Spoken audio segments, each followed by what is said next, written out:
brother, my brother. What's that thing in the mirror? It looks like a giant snake. Oh my god, no, no, no, no. Ah, ah, ah. Yeah, you thought I was going to go like the full Pokemon direction with that. It's. No, Riders should not be fighting, not like this. But unless they are, and this won't be the first time or the last time.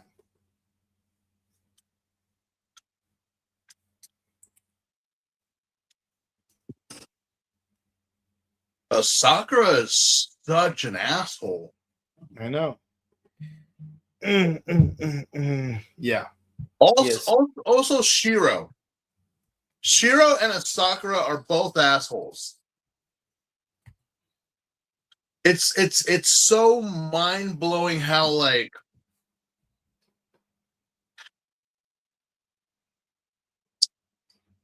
everything that's happening involves these two characters, and one could not exist without the other.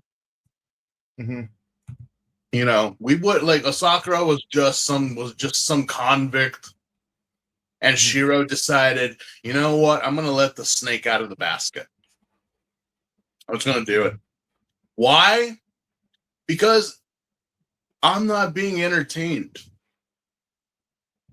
We have an emo boy, we have a good boy, we have a pretty boy, we have a stupid boy, and we just have a boy. That's it. Where's the blood? Where's the carnage? Where's the backstabbery? Where's the debauchery? This isn't a battle royale. This is just a LARP. And before my fellow LARPers start coming at me, I have a shield and sword back here, man. So come at me. But you gotta admit, I want you two to rip each other apart. But you're not giving me that. So what do I have to do? I could kill you all. Mm-hmm. I could literally kill you all and restart the thing all over again. But no, I decide to go to death row and pull out Cassius Cassidy. And honestly, it's been the most entertaining episodes that we have seen so far in the saga that is Kamen Rider Ultra. Yep. And remember, folks, this is the first time this happened. I actually found out that the censors in Japan actually threatened to pull this show. Like Toei Studios was literally getting like lawsuits up the ass, and like the same level of mail that, you know, the late great Robert Axelrod got for his portrayal of Lord Zed. There was a warehouse full of letters and complaints about how this is supposed to be a show about heroes and protecting the people. What the heck is this about, like, about murder and death and a psychopathic killer? It's daytime TV. We had Jerry Springer. What do you expect?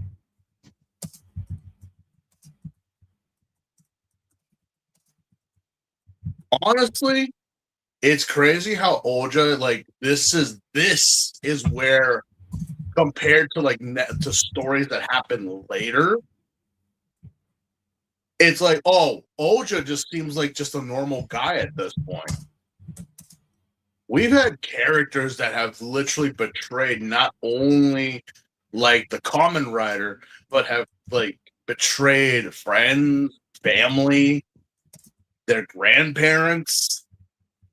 We've had characters that literally like have been possessed, return home, and kill their entire family, leaving only one survivor.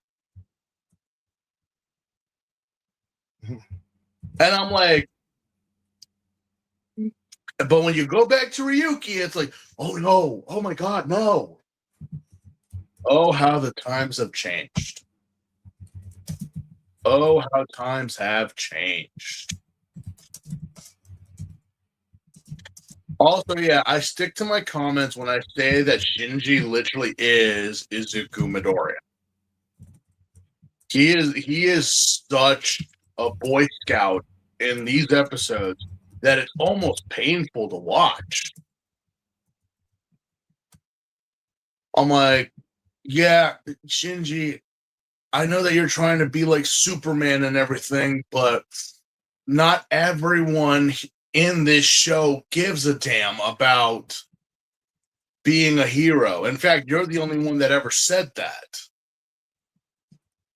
Ren is Ren. Then you had everyone else, and they're just a bunch of assholes. So it's like, yeah, this was the prototype for Mizuku Midoriya way before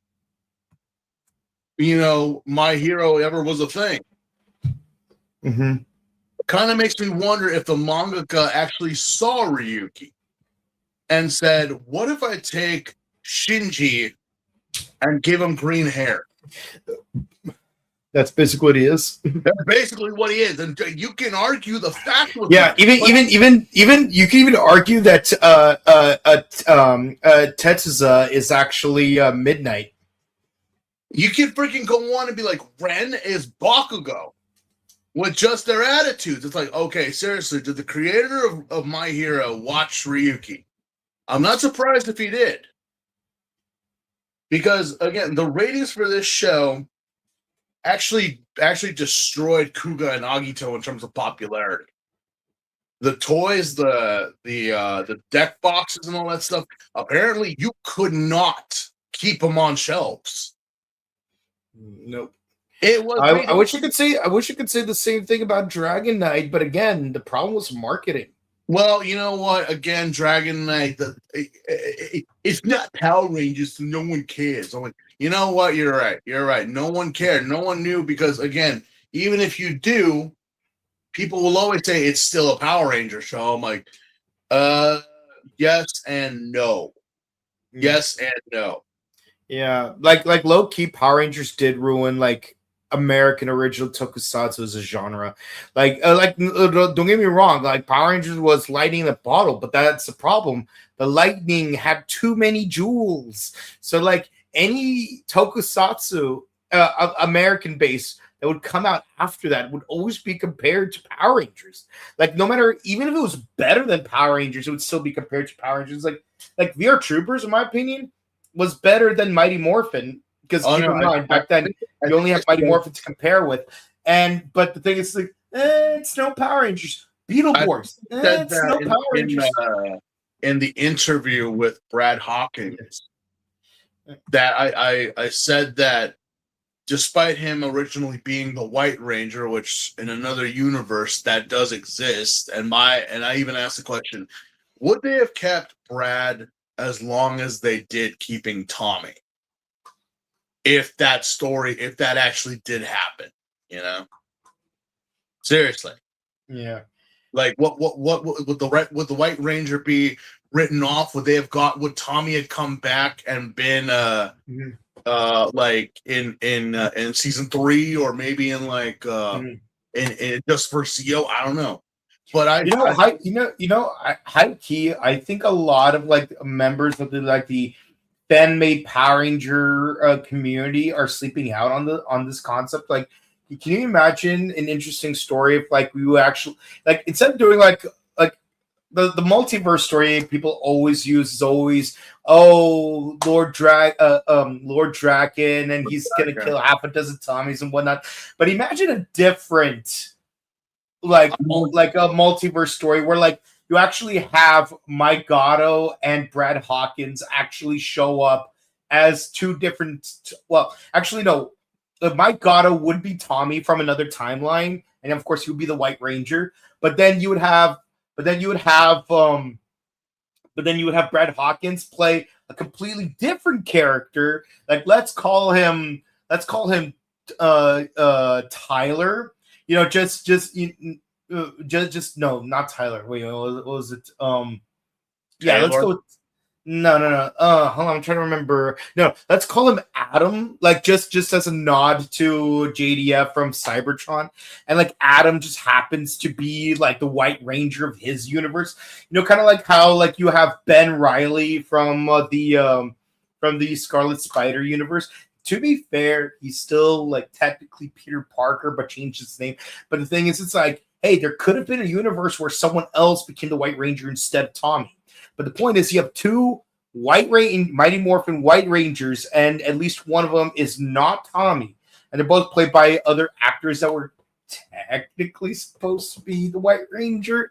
You know, like really fan servicey, but also like imagine the things you could write with that. There was that one Batman movie where it's like you have a Batman that never had a sidekick teaming up with Nightwing, Damian Wayne, and another variation of Batgirl, and they're all from different timelines. Yeah.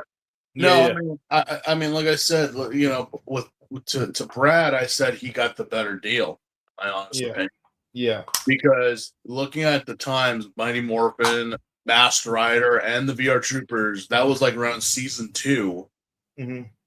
I was more excited watching VR Troopers than I was watching the Power Rangers. It was more adult. It was more like even so, that everyone agreed. Everyone of the cast agreed that the show was more mature and was more like for the older kids. And I'm like, no, yeah, it gave us it gave a story of a son finding his father and trying to understand what happened and the evils of VR chat, which I'm like,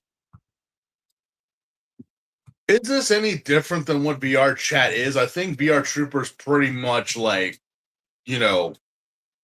predicted the future. Most people were like, oh yes, we're gonna make 3D models of ourselves and present ourselves in a professional manner.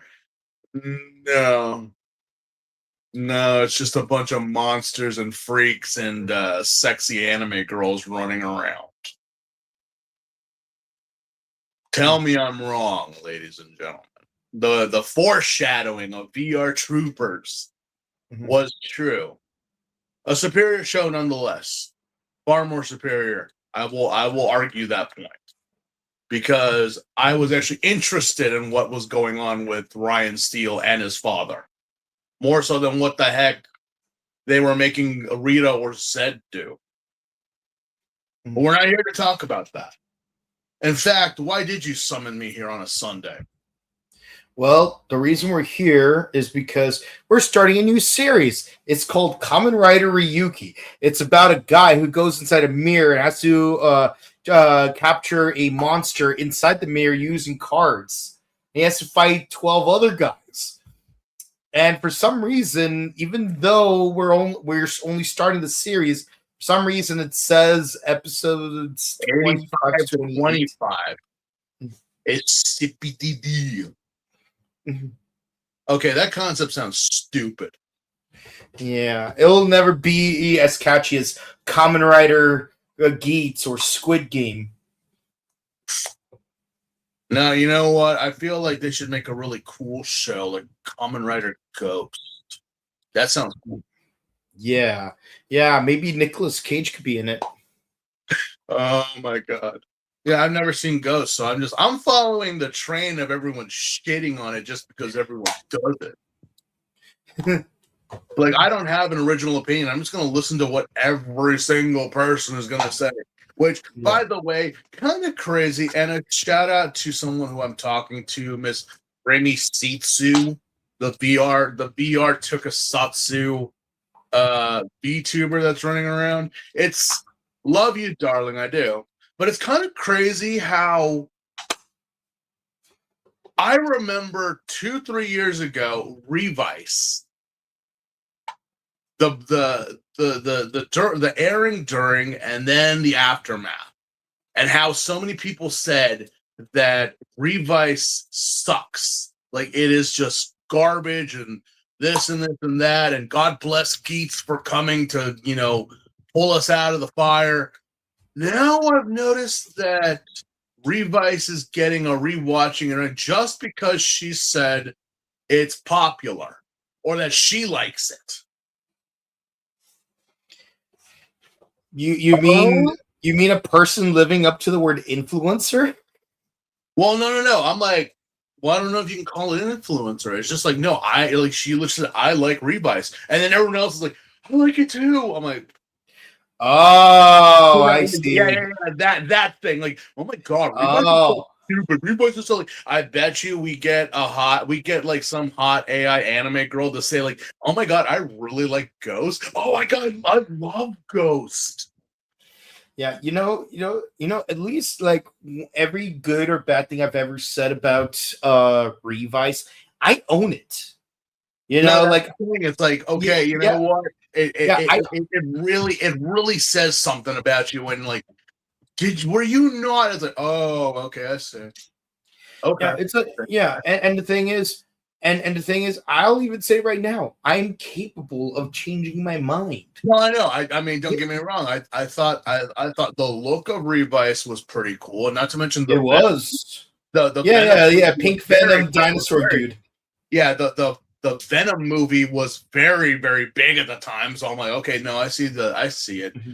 The belt itself with the Etch-a-Sketch level henshin devices, I'm like, okay, all right. Yeah. And every transformation. Yeah, I have the 10 base Vice stamps like right over there. Yeah, like and every transformation was a nod to a past Heisei, a Neo Heisei rider. Yeah, it was. See, I love it when I actually can admit that like while I typically really hate like legacy gimmick toys, I do love it when it's done properly, by which I mean it's like it is actually relevant to the plot, how it is utilized. Like for example,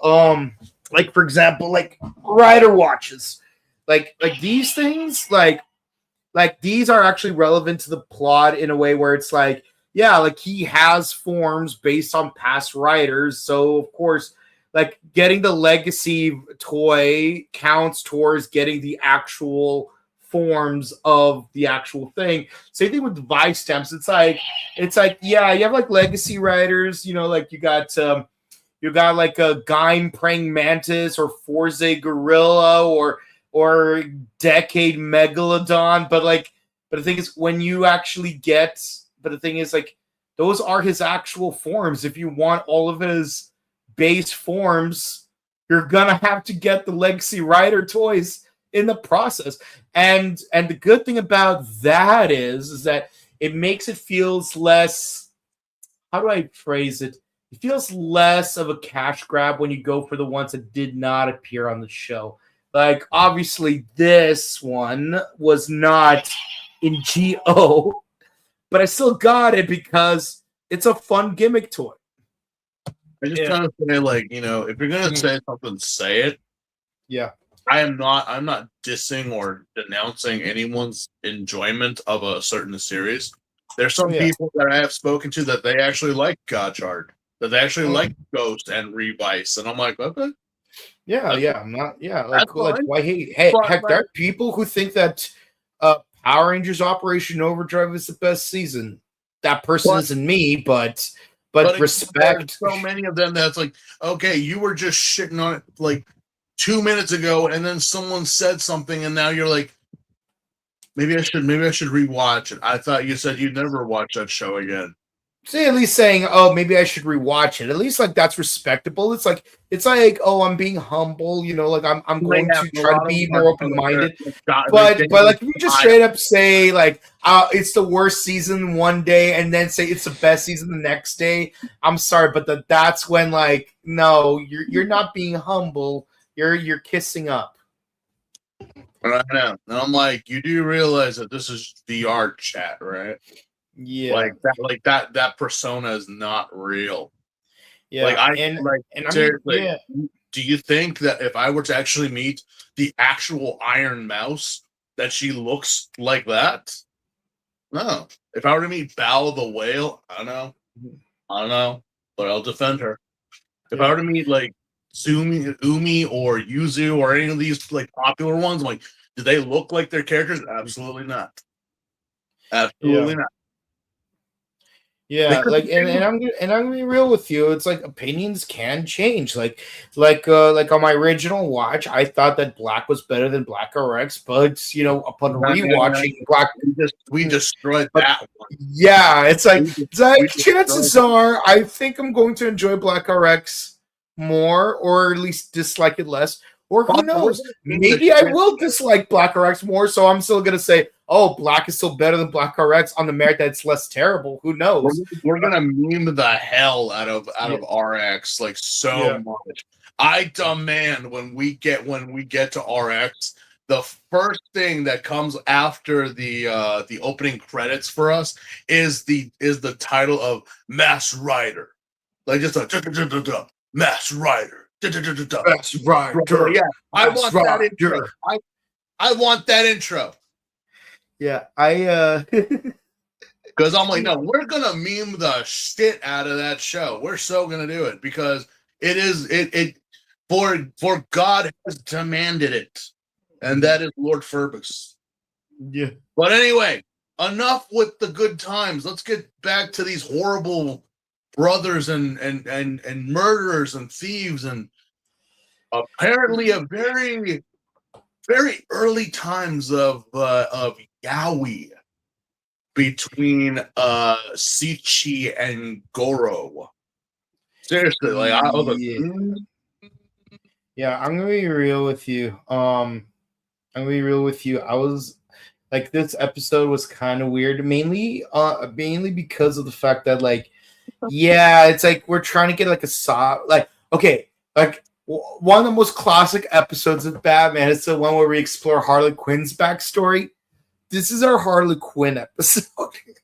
Yeah, we got a lot of that. It's like, let me guess. Joker told you that his father took him to the circus. He told me his father took him ice skating.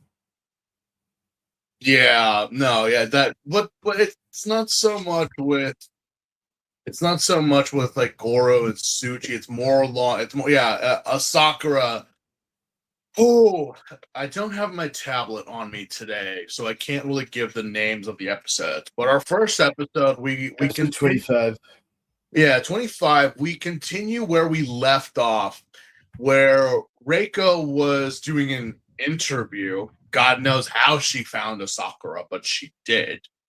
And she winds up under an overpass, like getting his whole story about, like, that there was a fire and that he has a brother and that he saved his brother or whatever. I'm like, you're gonna listen to the guy on death row with multiple convictions that he's telling you the truth? Literally? Seriously? There was a fire. I don't know how it started, but I saved my little brother because I loved him so much. Do you? Do you, Asakura?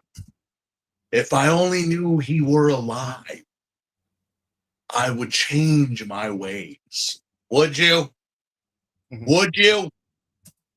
Mm-hmm. Oh, I've seen this before.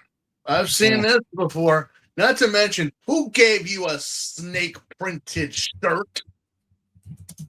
Where did you get that? But regardless, I'm like, all right, so Reiko, being the crack reporter that she is, she's going to do some reporting and figure out, like, is it true? Did Asakura have a brother, and did he save him from a mysterious fire that killed his parents? Hold on to that thought. Because we also got to deal with Yui being Yui, and I'm like, yeah, why did you hire Ren? You're doing more of the investigation and more of the work and finding out more than what he knows. Yep. And Shinji, well, he's Shinji. He's Shinji. He's still trying. He's still trying to, live up to to what it is to be a hero. And no, because obviously June is gone. Kamen Rider Guy is gone. Tezuka is gone. Raya's gone. Scizor is dead, so it's like, yeah, we're losing riders. Anyone important? Not Not really. really. Not Yeah, really. like you're gonna notice that at any given time, the most number of riders you're gonna see this season at the same time is 6. Yeah, Like, and originally they wanted 50 fucking riders in this damn show, and I'm like, yeah, yeah, like you promised 13 and give us 10. How about yeah. living up to just the 13 part? That's why it's like, they took that idea and then gave it to Blade, because at least I'm like, yeah, 52 cards and whatnot. I'm like, all right, yeah. So, but I couldn't imagine this show having more than the writers that we have, because they never did anything like that before. Not to mention, if you see the mirror monsters, a lot of them get repeated. Yeah, some of them have like a recolored. Like I imagine that they use like a specific mold for the costumes, and like so all you have to do is just like repaint one of them, and you're golden.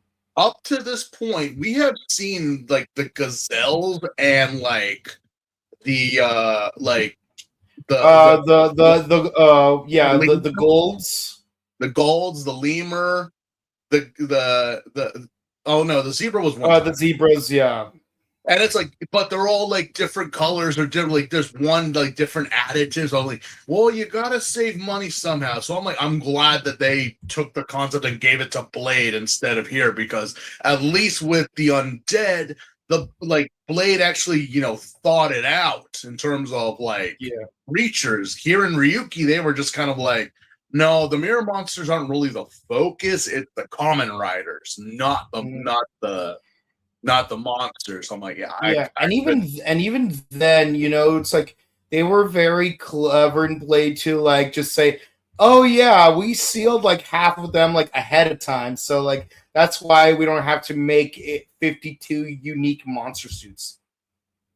Yeah, so thank God, because I'm like, with what we're getting so far, I couldn't imagine there being more than just the riders we see now, legitimately. Mm-hmm. But yeah, Shinji is just trying to do his best with Ren and everything. They go to the house, they interrogate Auntie to say like where Yui is, because Yui is a part of this. Because remember, last week Shiro pretty much canceled the Hunger Games. Yeah, and yeah, it's like, yeah, I'll resume it as soon as you guys find Yui. Why is she so quick? Just do it. Just do it. Like you find her, I'll resume the Rider War. You guys can have your little squabble. You will amuse me, but in the meantime, find Yui. And of course, I'm wondering, like, how does he not know where she is? Because he's always like teleporting. But so how does he not know where she is? Well, first off, Shiro, this all started because you wanted it, not Yui. So why the heck are we? Oh, pause, time out, red flag for Yui. I'm like, what the fuck does she have to do with it? Like, what? You're the one in charge of this shit. Mm-hmm. Also, it's crazy. You only removed, well, as far as we saw, you removed Ren, 4 of them. Ren, Tsuchi, Shinji, and Akashi. Yeah.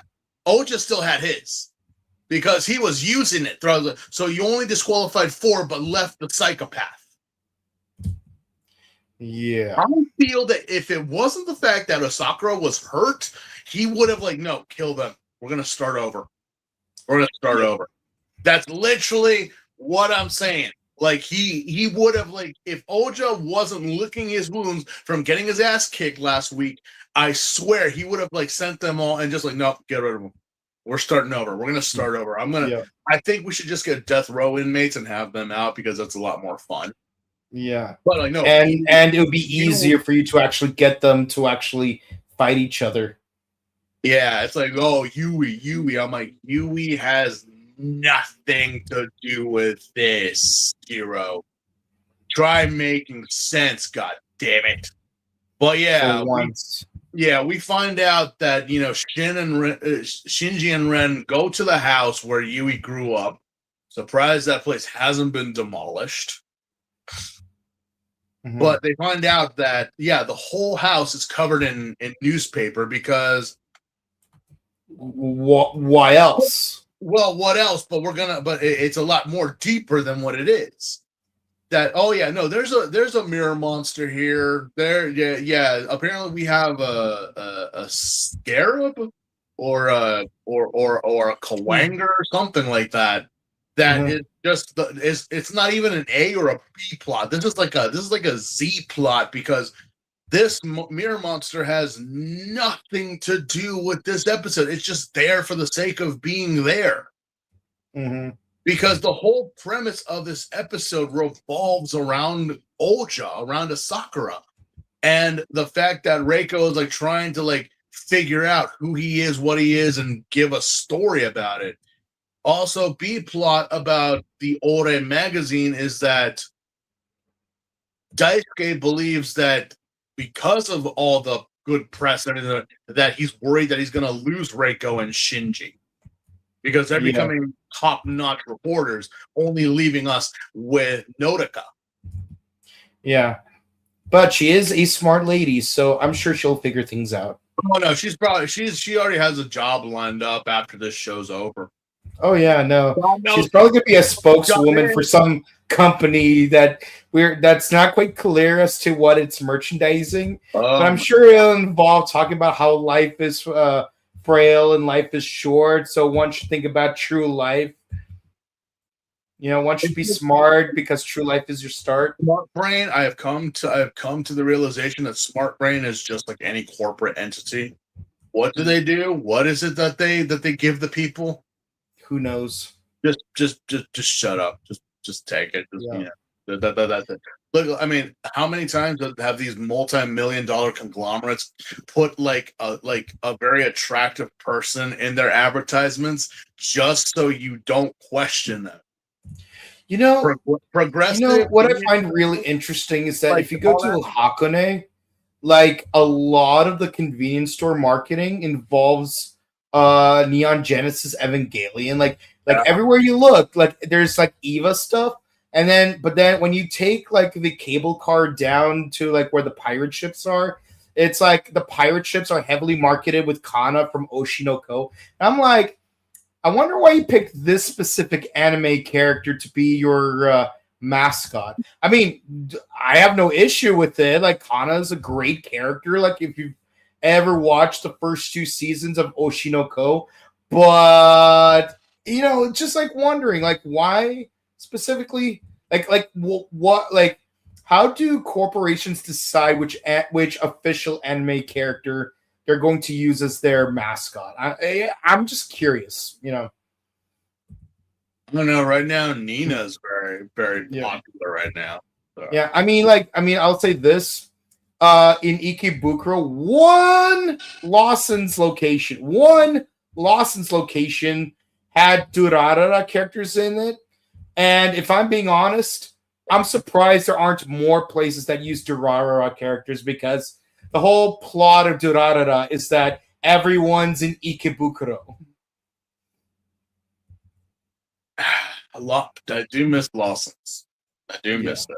I do miss. Doesn't matter if you go to Lawson's, Family Mart, or Sebi. At the end of the day, the Thomas sandwich is what you really need to get. And I can't believe American 7-Eleven's like trying to be like, oh, we got Japanese egg sandwiches. I'm like, yeah, but you're not doing it the same. See, here's the thing, and some people are like, yeah, 7-Eleven announced that they're closing a lot of like properties and whatnot. But the thing is that they're trying to rebrand because they finally realized that their Japanese partners are actually making money, as were 7-Elevens and almost all gas stations, like except for, well, we have them here in the Sands called town markets, which are like, it's like a grocery store but a gas station, Those are actually being very well received because it's higher qualities and all that stuff. Yeah. Besides a bunch of sugar and carbs, what the fuck do you get from a gas station? Yeah. And then in Japan, it's like it's so multi-convenient, and it's like, could we do it in America? I'm like, you could, but there's a difference. Americans don't have honor or respect. They just, you know. Yeah. See what's really interesting about Japanese groceries and hot foods. And like I actually wanted to look into this because like I am like questioning, it's like if Japan has like such a serious inflation where 160 yen is a dollar. Thankfully, last I checked, it's now 153 yen, which means either Japan is doing slightly better since April or America is doing slightly worse or both. It does make me wonder, like, why is everything in Japan cheaper in American dollar? Like I'm like translating to American dollars, right? Like, like it's like, why is it that, like a bottle of soda in America is like $2.50 in America, but the same bottle of soda in Japan is only like $1.08. Like after you translate yen to dollars, and everything there is higher quality too. So it's like the math ain't mathing, but like no, it turns out it's like part of the reason there is inflation is because the prices are not going up. Because it's like because a lot of the stores, they want the prices to be like familiar as they were 30 years ago. So it's like prices are going up in Japan, like very, very, very slowly.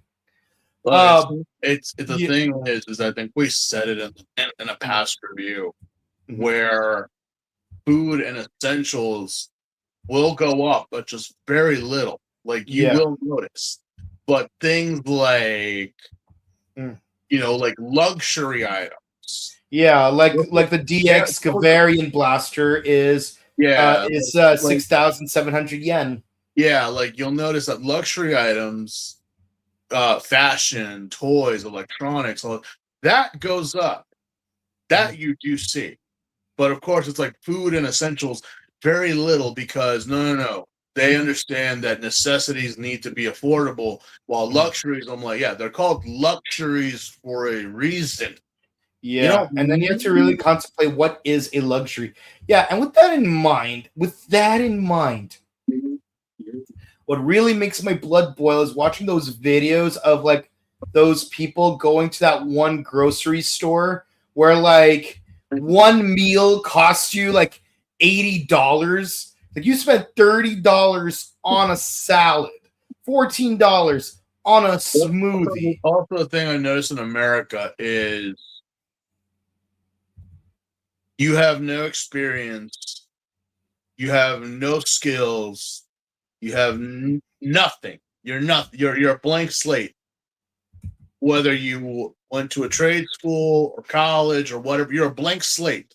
Regardless, you have no experience, but you want to be paid as someone who has been with the company 10 plus years. You want top dollar, and you're a beginner. How does that make sense? Haircuts, for example. I don't mind getting my haircut and spend like for someone who's like, but they'll charge me like $25 for someone who's been cutting hair for 50 years.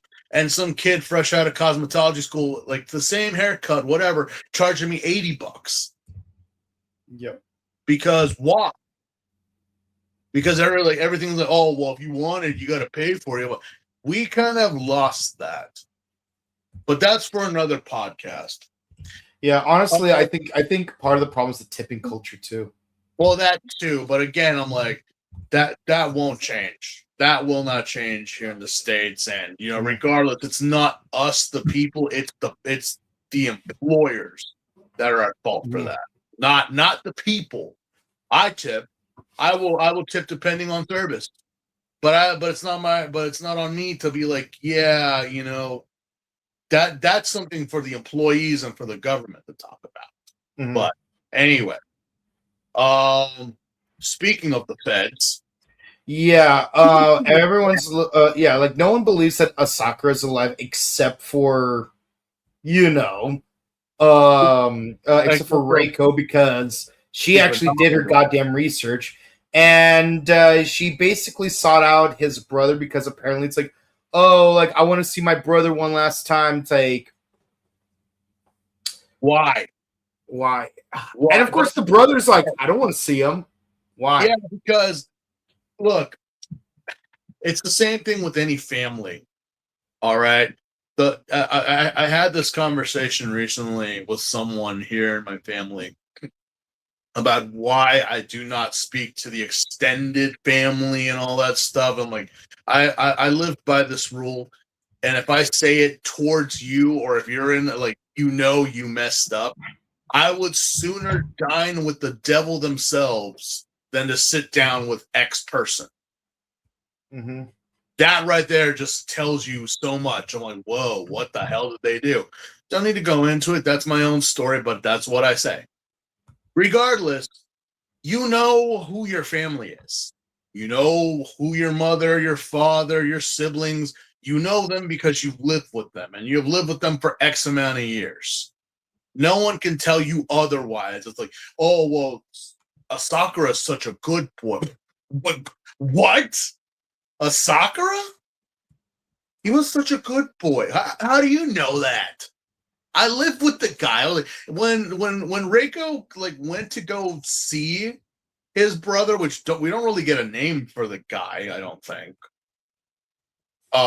Like he was very adamant that he did not want to see his brother at all. Yeah. Like not only you, Miss Reiko, but also Mr. Suchi. I told him I'm not. I rather not. I refuse to. No amount of money, no police squad, like nothing's gonna get me to talk to him. And I'm like, my God, Asakura, what the hell did you do? But then again, I'm like, well, this guy was on death row, so what didn't he do? But regardless, I was like, wait a minute. So everyone thinks Asakura is dead along with his brother, but it's also Asakura believes his brother is dead. Mm-hmm. Who the hell keeps public records in this show? Like, you're dead, he's dead. Oh wait, you're not dead? I thought you were dead. No, I was just off camera. Okay. We kind of skipped over the little romantic partnership that is between Suchi and Goro, though. Which, if I don't mention, I know some of the fans will be like, "Why didn't you?" Because there's really no need for it. Because we do know that Suchi did get hurt the last episode, and so Goro has been literally taking up his work and playing house. And it's quite adorable that Goro is like that he cares for this piece of shit slime ball. But of course, if Goro doesn't care, who will? Yeah, it's kind of like, look, I love my friend, I do, but I just fucking hate their partner. Their partner is such trash. Like, they deserve so much better. Mm-hmm. But you gotta respect it. You gotta respect it. Why don't you like them? They think that they're better than everyone else. And it's not me saying that. They've actually said that, which is a proper standing for this case. We're going, all right. So, side plot to that, because Goro is actually taking on Suchi's cases, Shinji decides to get roped into that, but we'll come back to that little tidbit. That won't be applied till the next episode. Yeah, so Reiko, I don't know what she did. God bless her. She actually does get the brother to come along with her because both Ren and Shinji just happened to meet up with her, and because they went to go find Yui, and then they drop Yui off, and then they go find Reiko, and then they take to the overpass. I'm like, you know what? Could you not have like put it in a safer location? Why are we driving to the overpass? Mm-hmm. Seriously, that's just a setup of someone getting murdered right there. Yeah. But it doesn't reach the overpass because we actually go through a tunnel, and there Asakura is. I thought you were dying, Sakura. Mm-hmm. I feel like you were there like, oh, I'm dying. Well, apparently not, because you walked at least a good 2 miles. And it's like, yeah, the whole big brother type of thing. And I'm like, we're in a tunnel. It's dark.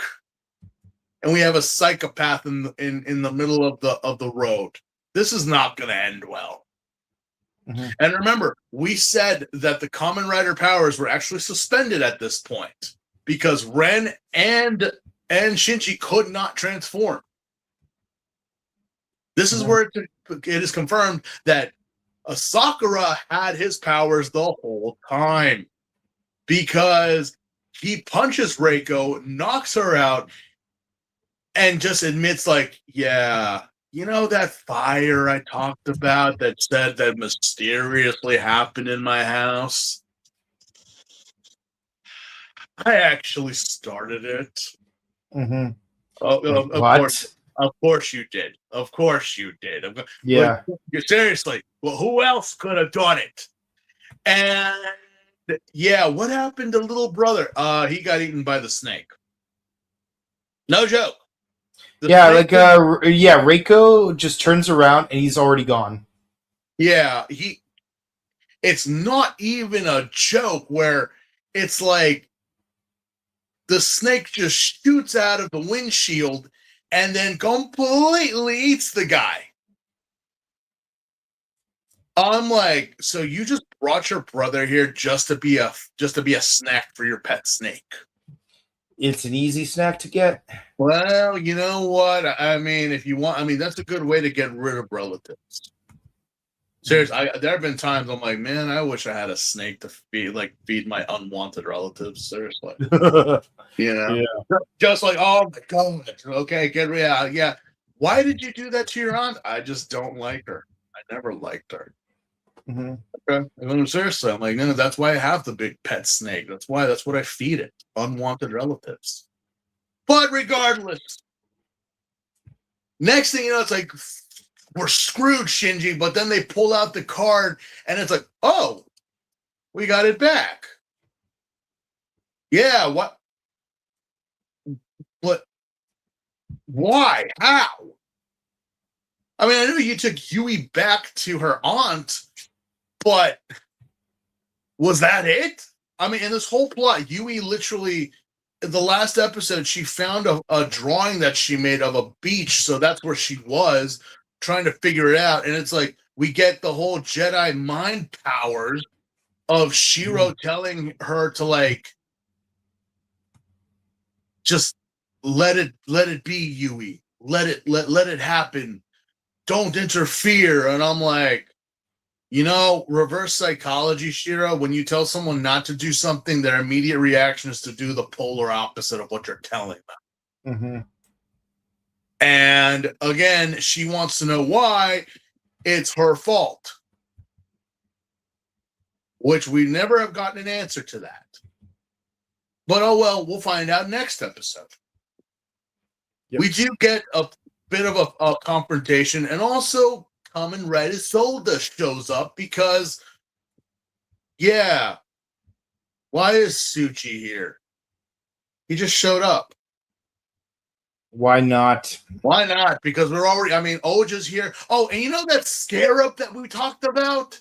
Yeah, it's here too. Yep.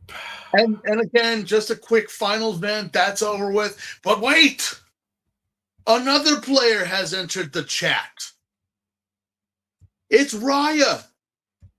But it's the damn Ray. And no, I'm like, it's Evil Diver. What's Evil Diver doing here? Yeah, what are you doing here? I don't know. He just, what are you, like the rhinoceros? You're going after like the revenge plot? I don't know how well it was or how it thought this through, but apparently it got caught right off the way. And next thing you know, we finally get the fusion of 3 Kamen Rider contract monsters into this abomination. Play the Mighty Morphin theme song. Go Power Rangers. Yeah, they fused together, creating the new monster Genocider. Yeah, it becomes a literal... I'm not kidding, that's what it's called. You know what? for the Toei staff, they, being a clever lot as they are, they sure are unimaginative when it comes to naming things. Seriously, I'm like, there's so many other names you could have said for Scizor. Like, you just pretty much say it's scissors. That's it. Same thing. I mean, at least with Zolda and Knight, you gave them, like, you really thought about it. Here, you're just like, what's a cool English word we could use that sounds destructive? Okay, we'll call it that. All right. Mm-hmm. Yeah, this is what years of unwarranted illegal Pokemon breeding gets you. I told you not to leave the Ditto at the daycare center for years because this is what we get. Yep. And we end the episode with an explosion because that's what we got to leave the episode with. Mm-hmm. And now we go into episode 26. We continue where the explosion happened, and, well, Asuka disappears. He's gone. His brother's gone. Everyone's gone. Shinji and Ren are like, God damn it, really? We had him this time. Mm-hmm. No, you didn't. No, you didn't. You guys had him, but then he decided to bring out that thing, and it's like, no, you didn't have him. Hell, you could freaking. Why didn't you call out, why didn't you use the Brigadier of Landstar and shoot the shit out of that thing? Yeah, like heck, you could even equip him with a special spell card that goes with it. Now I equip my Brigadier of Landstar with Landstar Shot. Not only does it give my monster a boost of 600 attack points, it also makes for a sick reference to Kamen Rider Zolda. God, I wish Joey would stop talking about Kamen Rider. Yeah, you could have destroyed the thing, but it's like, no. Oh, well, that won't be for another. We still got 2-3 more episodes to go. Okay. Yeah. So, wait, what happened? Shinji, where's the Sakura?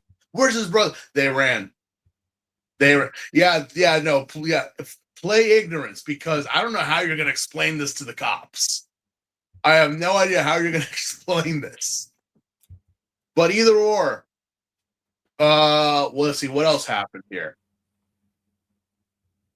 So after all that happened, now the whole premise of this episode is the investigation of how Asakura escaped and how he keeps escaping. Because, as always, Reiko doesn't know anything about this. For 20 some odd episodes, she has been in the dark that Shinji is a Kamen Rider and there are such things called mirror monsters. She has no idea what the heck. It's like, wait, how did he escape jail? How did he escape from like driving off a hill? How did he escape here? She's gonna look into it, which that again, it's a very dangerous situation for you to get into, Reiko. It really is. But regardless, B plot in this episode is Shinji goes and visits Tsuchi because Goro is doing his work for him because he's got a sprained arm. Yeesh. And what? It must be nice having a man's man.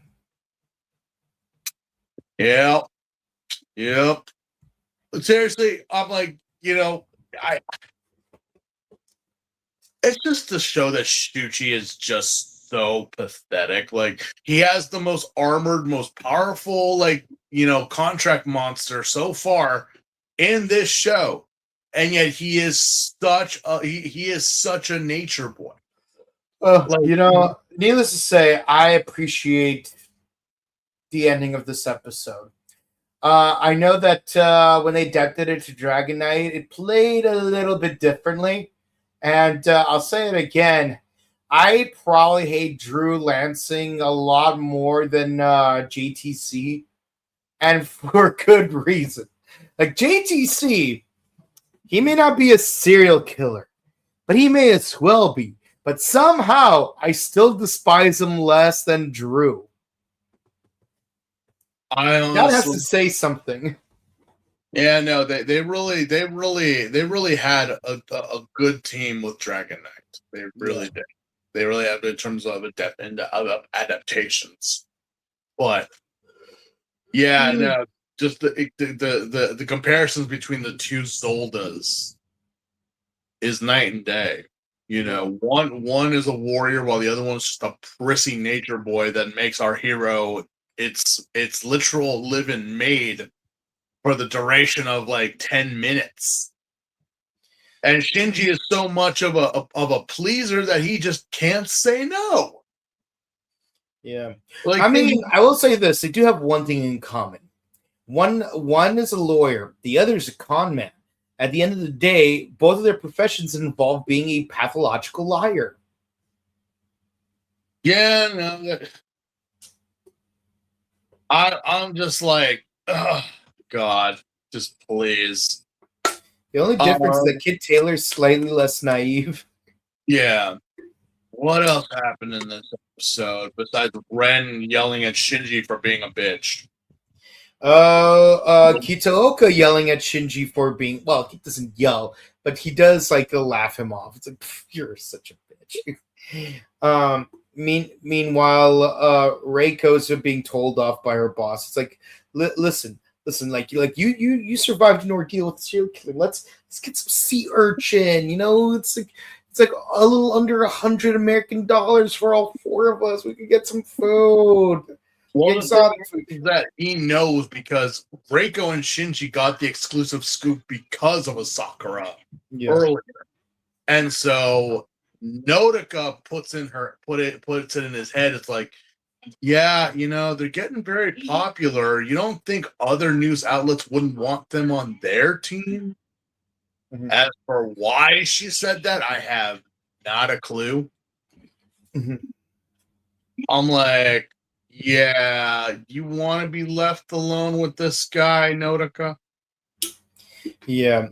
Meanwhile, Shinji's doing a maid work, and Kitaoka is met with some gentlemen. It's like, oh, Asakura was your client. We want to pay our deepest condolences for his untimely death. Oh yeah, we got the Yakuza in this episode for some reason. Yeah. So Shinji and Kitaoka notice there's a sound. Yeah. It's a hammerhead shark, kinda. Yeah. Yeah. See, the reason why I remember is because like there's like another monster that's a great white that we see later in this batch of episodes, and later on, both of these two will be able to combine. Not this season, but in a later season, the two of them will be able to combine into an even bigger contract monster. Yeah, a lot of fish in these two episodes. In the CES. Yeah, and it's like, oh, but sharks aren't fish. Sharks are fish.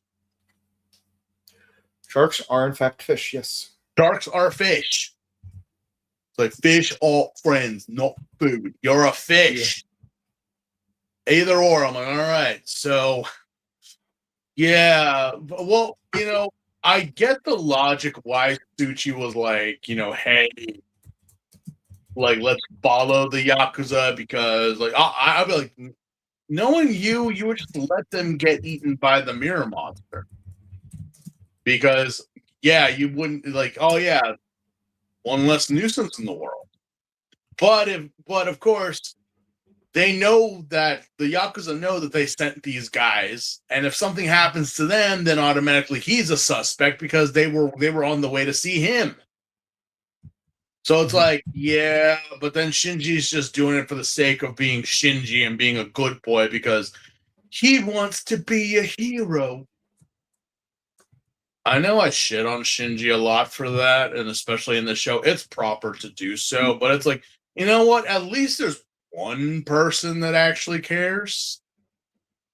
Because everyone else just, again, doesn't seem to give two shits about anyone, man, woman, or child. So I'm like, but I'm like, yeah, you're gonna save the Yakuza. And again, just like with anyone, the Yakuza don't like to be tailed. They don't like it when you're chasing, when you're following them from afar. because they wind up getting cornered in the same parking garage that we've been in 20 times already. No joke. I think I've been in that parking garage. But they wind up getting their asses kicked. First, Shinji, because Shinji was the one driving. And I'm like, all right. Yeah, well, yeah, Sushi got beat up, but not so much because he was the passenger, but Shinji being the driver, it's like, And I'm like, and what's the reason why you can't let the mirror monster eat these guys? Because it's the right thing to do. Tell me that when you're not bleeding on the floor, Shinji. You're a good boy. I'm not saying you're not, but oh boy. There's this whole thing, like, yeah, they do wind up seeing the hammerhead monster, which not a bad design, honestly. Although it just feels like the mirror monsters in this show just don't necessarily mean anything, because we get the whole bit between Ryuki and Zolda where Shinji using all of Zolda's cards and it just activates and it equips onto Zolda, not to Shinji. Which begs the question, so does it really matter? So what happens when a Kamen Rider has they have like the same card? Mm-hmm. Like, like Verde and Verde had copy, but also who else had it? Verde and Raya had copy. Because well, no, yeah, but there was someone else, because remember that Raya that someone copied Knight and then attacked Raya. Who was that? That was Verde. No, but yeah, okay, but I mean, like in the series, someone else had copy, so it was just Raya. It was just Raya.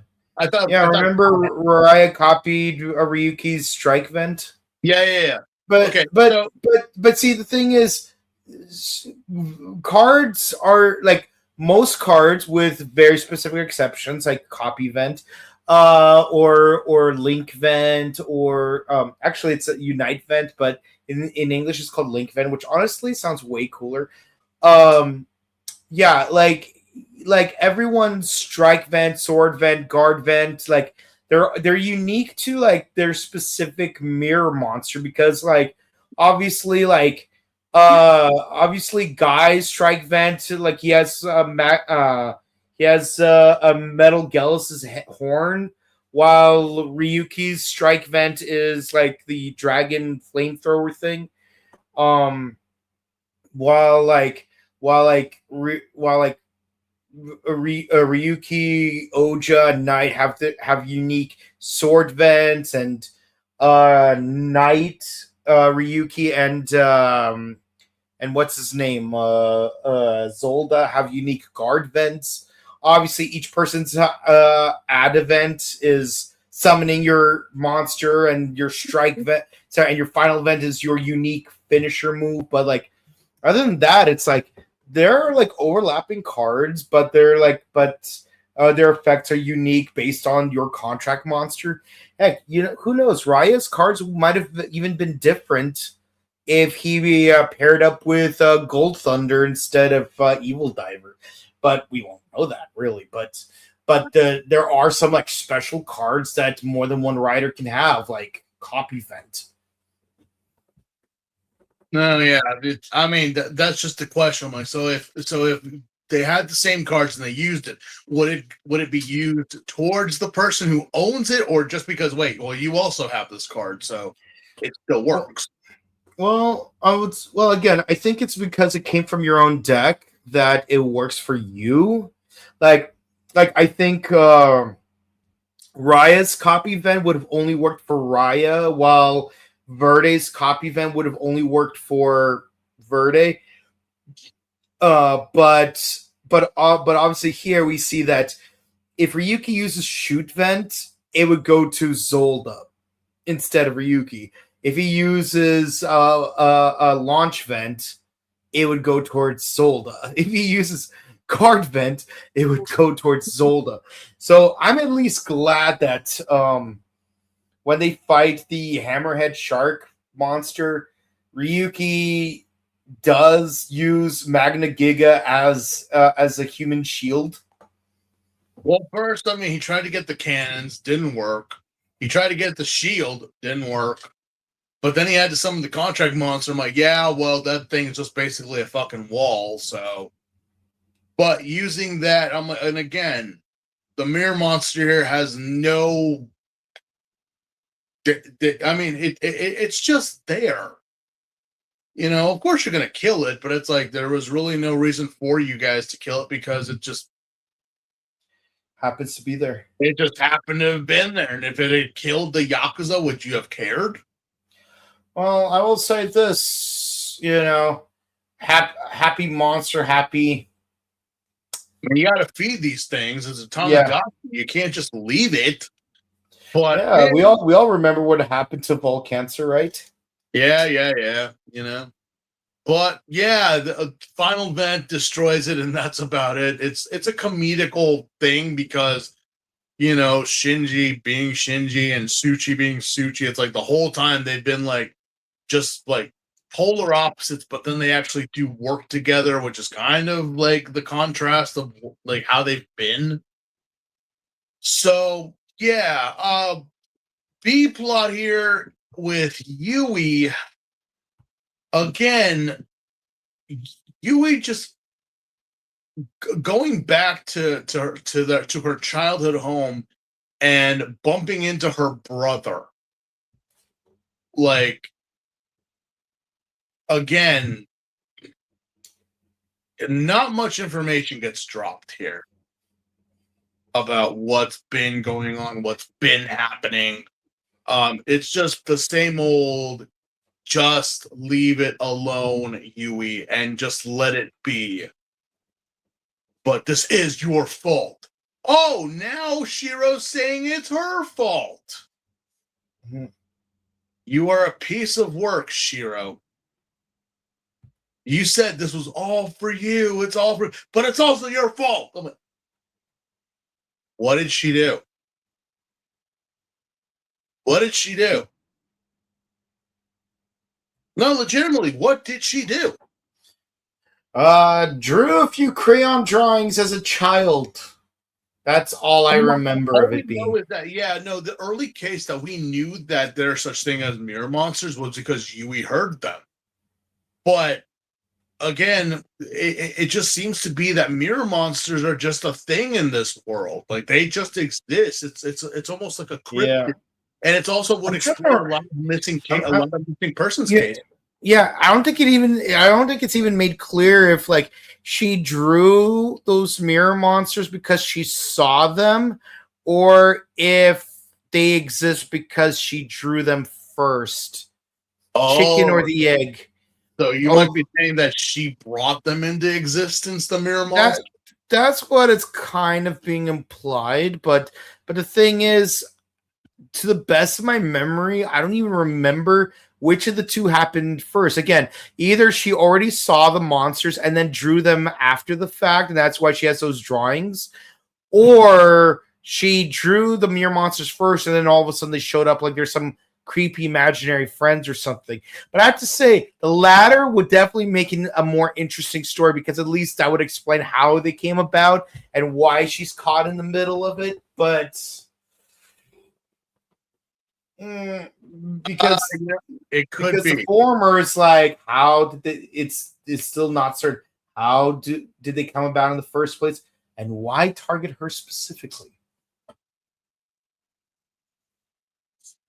Yeah, no. So yeah, that could be a thing. That could be a thing that just, again, the imagination of a child. Because if you look at a lot of these mirror monsters, just by me and just by observing, a lot of them do look very I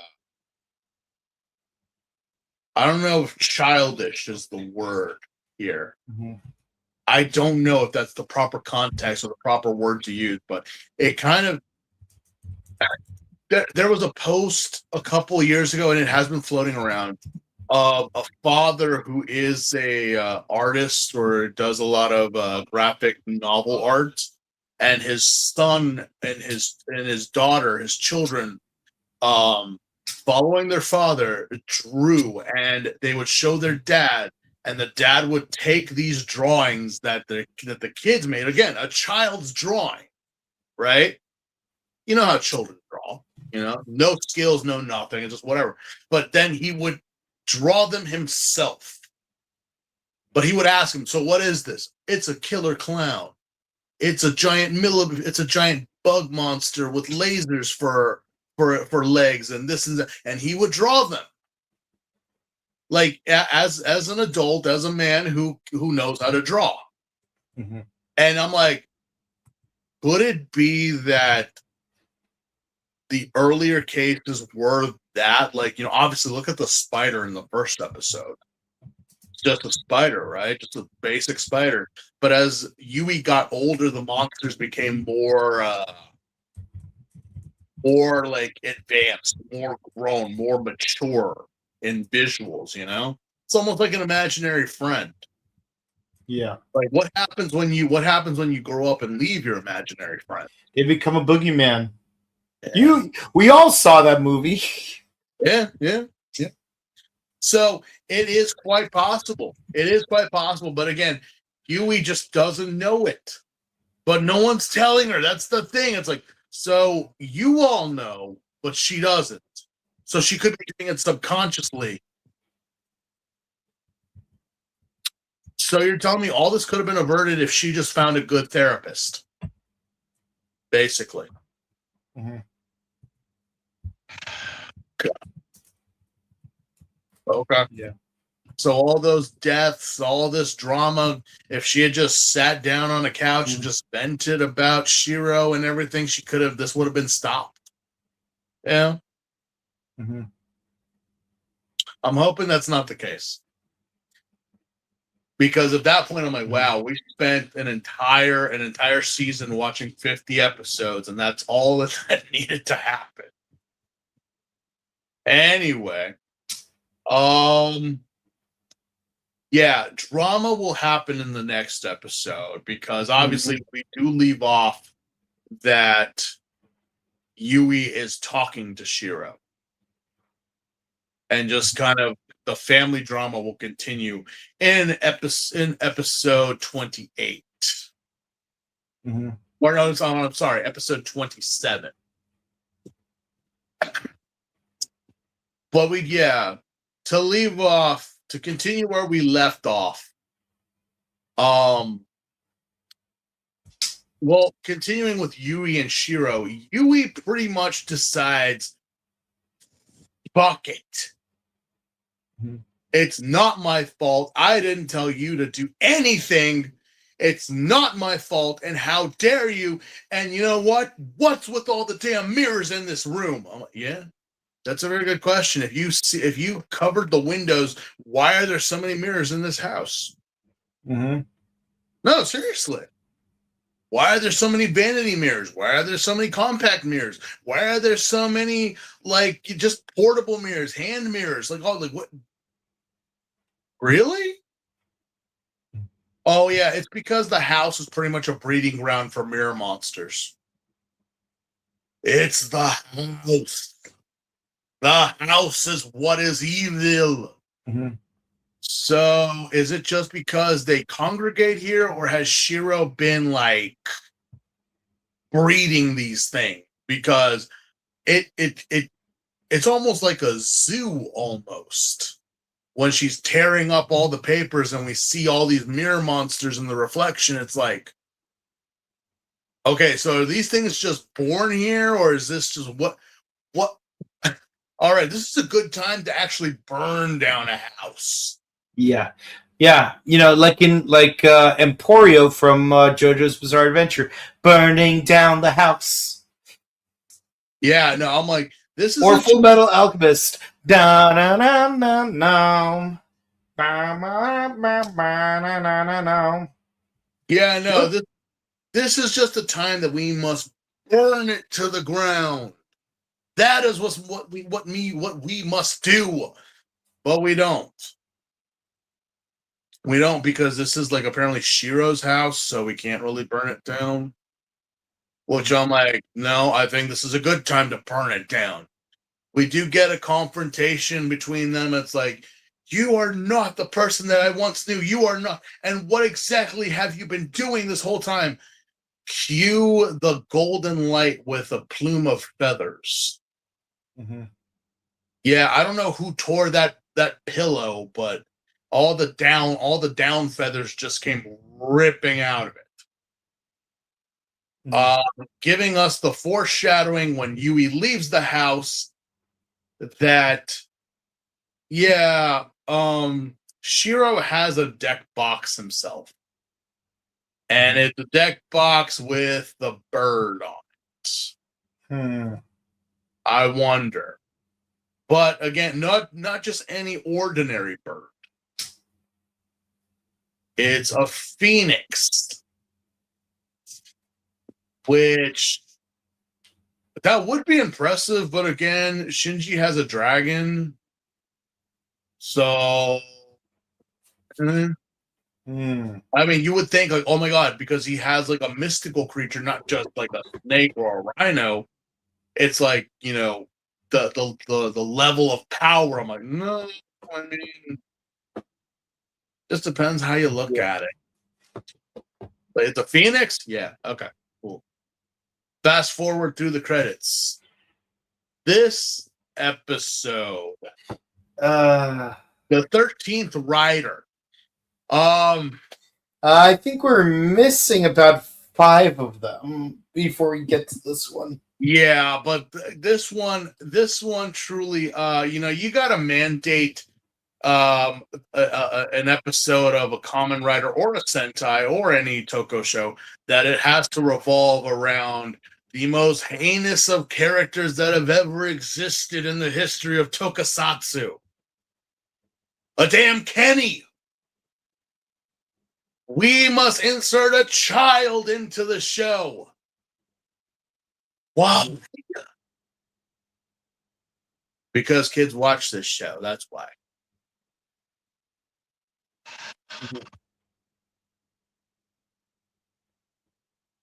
I'm hoping he's not annoying. He is. Yeah. Yeah, you're talking to a guy who just finished watching Power Rangers, so is he tolerable though? Oh. Is he at least a good kid with a good head on his shoulders and trying to keep up justice? No. Oh.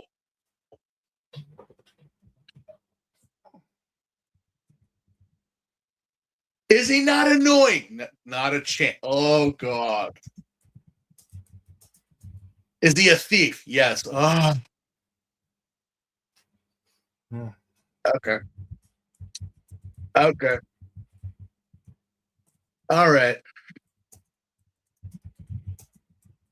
Ooh. I have a lot of sympathy for child actors. I do. Yeah. Bless their hearts. Bless their hearts. There are very few that could honestly, do anything memorable.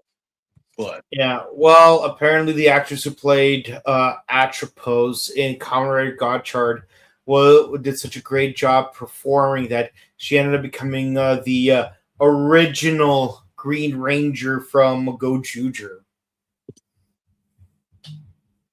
Really? Yeah. Like how the White Ranger used to be the original Red Ranger in that season way back when. Yeah, so basically there's like a TTFC special of like his original team, and among the like the Green Ranger in the original team was a little girl who was played by the actress who played Atropos in Godchild. In Go Juju. Yeah, Go Juju. again, it's the TTFC special. So Okay, I was like, wait a minute. yeah. Again, I didn't see it, but I'm like, wait, that doesn't make. Oh, it was the TTFC. Okay. Yeah, and yeah, the original Black Ranger was it was Angela May, who played Kamen Rider Sablia in Kamen Rider Saber. So yeah, the Black Ranger was always a Filipina until the one time she wasn't. Mm-hmm. Yeah, yeah. It's like, so part of me wonders, what if instead of Oni's sister doing the recast, they got what's her name? Not what's her name? The homegirl from Kira Major. You know, the bad girl, Yodana. And Kira Major? Yeah, Okay, yeah. Because then all three actresses from who played Goji Unicorn would have been Filipino. Because apparently Japan has a problem with that. Apparently, Yeah. No, it would have been funny though, because like the original would have been Angela May, then you would have had Maya Imamori, and then you would have Nashiko. Forgot her last name. I'm really sorry. All three actresses Filipino, but no, they didn't get Nashiko. They instead got Oni's sister. Still, it's like fun character, fun actress, but either or. Either or. Yeah, no, it's amazing how child actors do progress. We have seen many of them from the past. One example is what's her face from Geki Ranger was one of the students that later on made an appearance in Akiba Ranger and several other Toko properties. Yeah. Not yet like officially heading something, but still. Yeah. Well, what's really interesting is that the kid actor who played the younger John, in episode 15, he would later play Wataru in Decade. Yeah, because Wataru's original actor, just like Takeru Shiba, is really, really hot right now in Japan. Well, even though he appeared in 2 episodes of Decade. I mean, like, well, we all know that, thriving careers and whatnot, it's amazing that they do come back or anything. So. Yeah. But yeah, so like the kid, like the AR World Kiva from episodes 4 and 5 and 30 and 31 was the actor who played younger John from Geki Ranger episode 15. And Ko from Kiba from Die Ranger was originally the kid version of Burai. Not beating those Tommy allegations. I mean, again, it's just the fact that I don't know what it is, but depending on the media, kid actors in shows can be very, very good or very detrimental to a series. And Tokusatsu, other than Goro from the original Kamen Rider series, we have yet to meet a child character that was not a hindrance. It's just a thing. Like, even in like whatever Tokusatsu property, it could be Godzilla, Ultraman, it could be the Sentais, it could anywhere that they dare insert children. I'm like, oh boy, here we go. Mm-hmm. Here we go. It's gonna be some annoying little shit that's gonna cause the problem, and then they're gonna wind up almost dying. But hang on un momento here. I'm switching cameras right now. Mm-hmm. What the heck? But yeah, no, this, I mean, for the episode called The 13th Rider, they might as well have just not called it that, because we only ever get like that premise for 2 minutes. Yeah. And I'm just like, excuse me? We had to go through an entire episode of this kid, and now you drop the bomb about what we already supposedly know. Yeah, it's like we could have had at least had like a Tim Drake moment, especially appropriate because he's a bat. But yeah.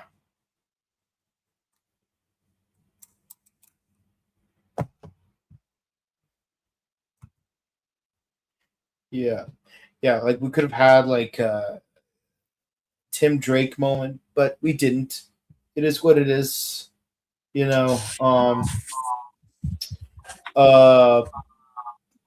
yeah, no, this kid, like, he sees Ren transform. He's like, I want to be a Kamen Rider. I'm like, no, you don't. No, you don't. You say you want to be a Kamen Rider. No, you do not. You don't. Trust me, you don't. The thing is, when it boils down to it, wait up. Mm-hmm. Huh? Can you hear me? Yep. I can hear you. Okay, I don't know what. Let me. Huh? Because my camera's not. Okay, let me.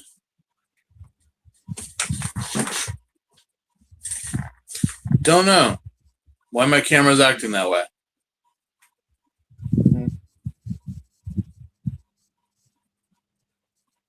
Weird.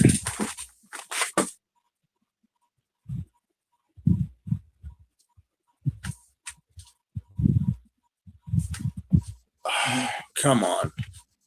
Okay, we're having some technical difficulties here, but the show must continue. Mm-hmm.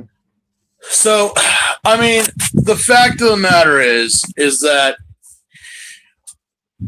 there's a point in time that we must insert a Kenny into the show.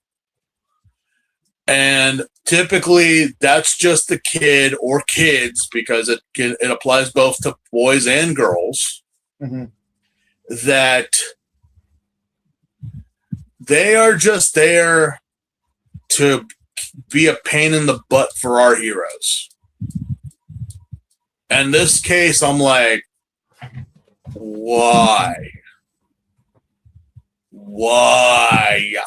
So yeah, Ren gets caught because there's a mirror monster running around, and it's another shark.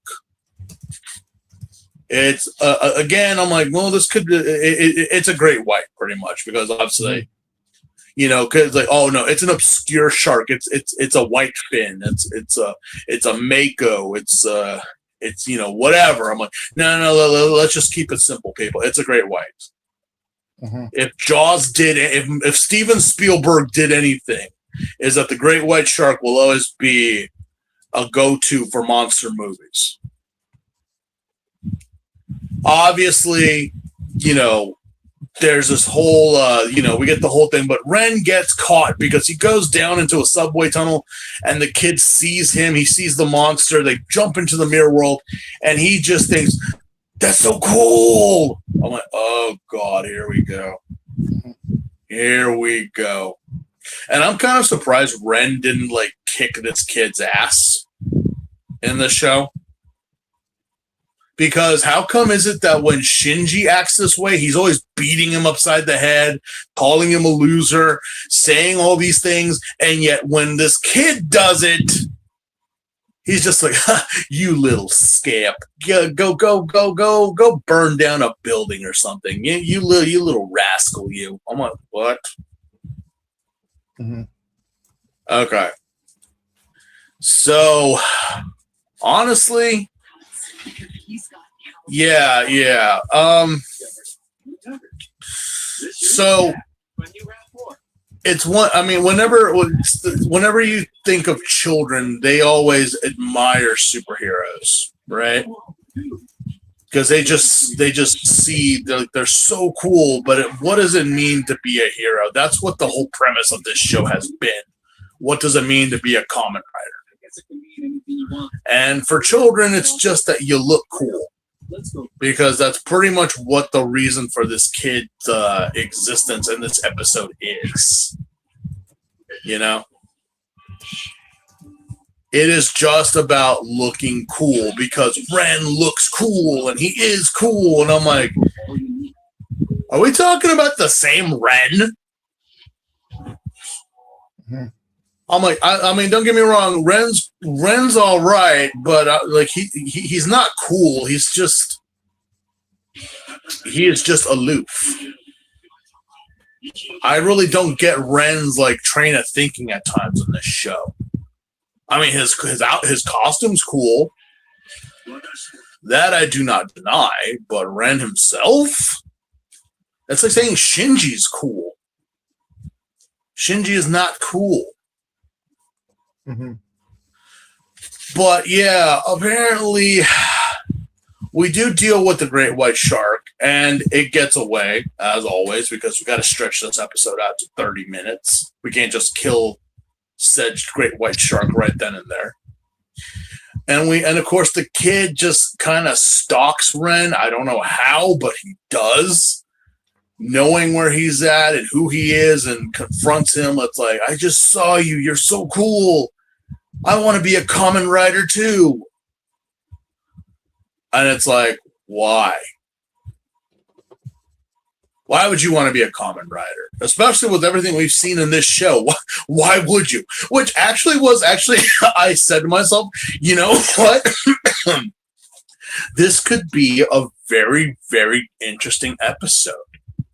Because, like the opening credits, anyone can be involved in this game. Man, woman, child, elderly people. Imagine if they did make a kid into a Kamen Rider. Mm-hmm. Just for this one episode, and they kill the kid. Yeah. Heck, it was in the opening. It was in the opening. I was like, are they really going to do this? No. Are they legitimately going to kill a kid? No. We're just going to get annoyed by him. But I'm like, oh my God. We were like, and apparently, looking into the production notes of the show, there was an episode that they did want to do that. Apparently, they were actually serious in making a kid a Kamen Rider in the show, but yeah, just like always, the censors got involved, and they're like, no, you are not killing a child on Sunday mornings for children to see. We wouldn't get that until Madoka Magica.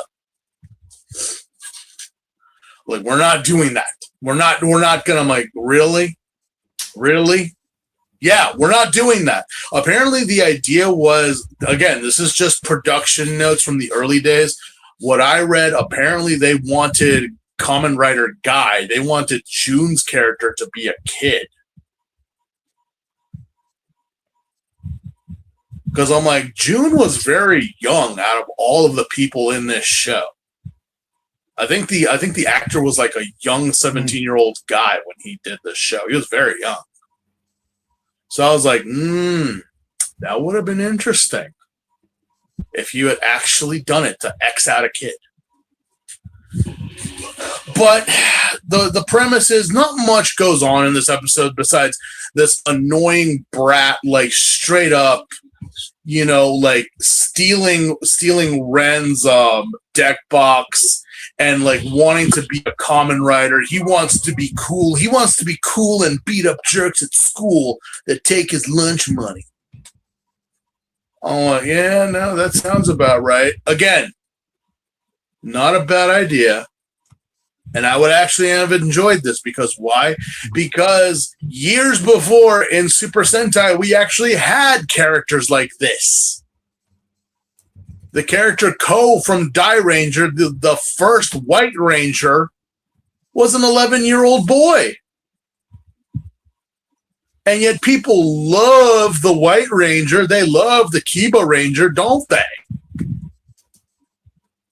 Even though he was annoying little shit that ran around on a skateboard flipping girls' skirts and causing pranks. So I'm like, well, why can't we make the kid into a Kamen Rider? That I mean, he could just give it up. It just seems like anyone could be a Kamen Rider in this show. It's not like he had to like, you know, but regardless. What else happened in this show? What else happened in this episode? Well, oh yeah, the kid even shows up at the tea house and then he says Henshin in front of Auntie. She's like, Henshin? Yeah. You know, it's like going to your grandma during the Power Rangers or the Ninja Turtle craze back in the late 80s, early 90s. You're like, oh, that's so adorable, son. Yeah, I want that for my birthday, Grandma. I'll get you that for your birthday. And then you get troll dolls. Ugh.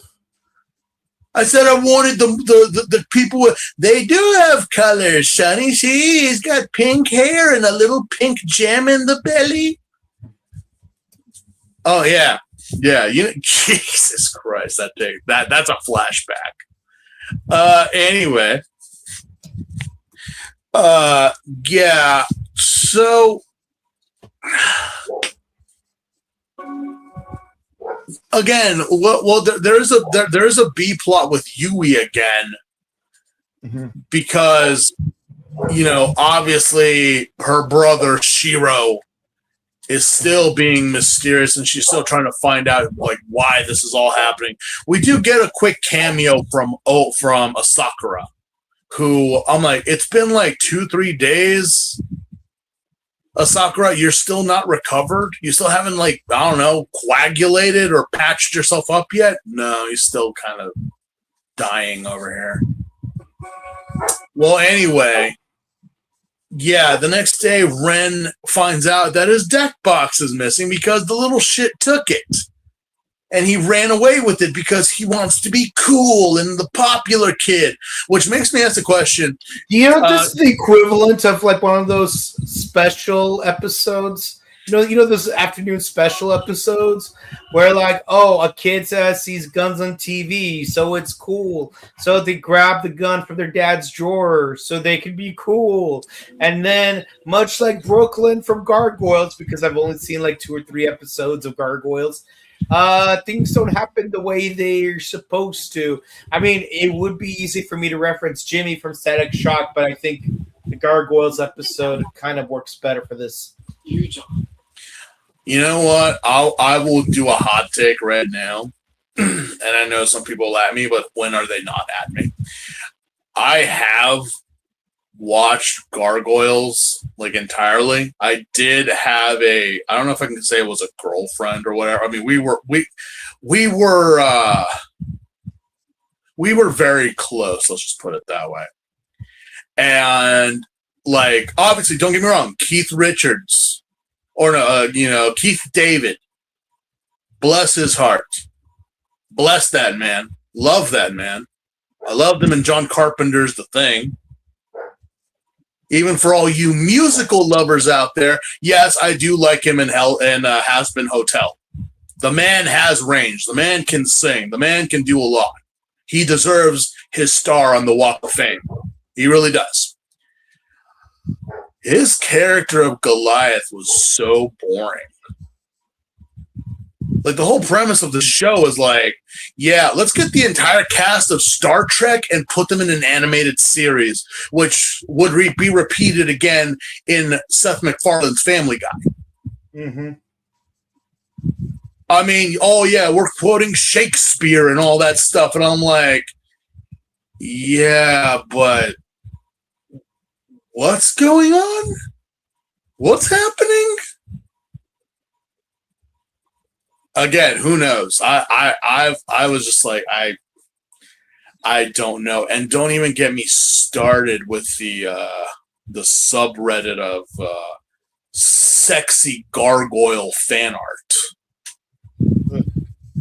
Don't even. I mean, I will accept the scalies and the furries and whatever. That's fine. But when you start going into like Rule 34 of a bunch of rock monsters,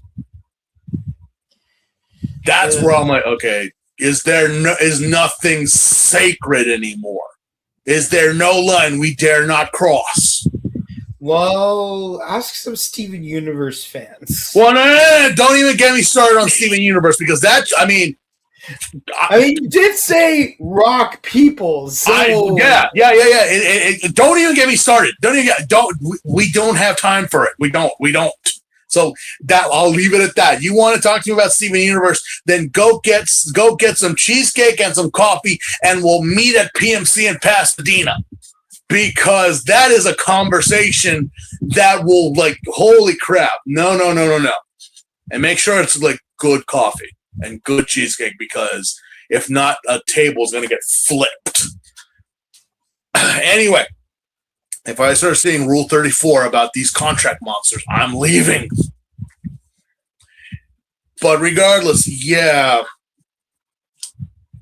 The kid nearly gets eaten by Darkwing. Is it a surprise, really? Is it a shock? Seriously, when's the last time we fed the damn thing? You could have given it a snack. This kid would have been a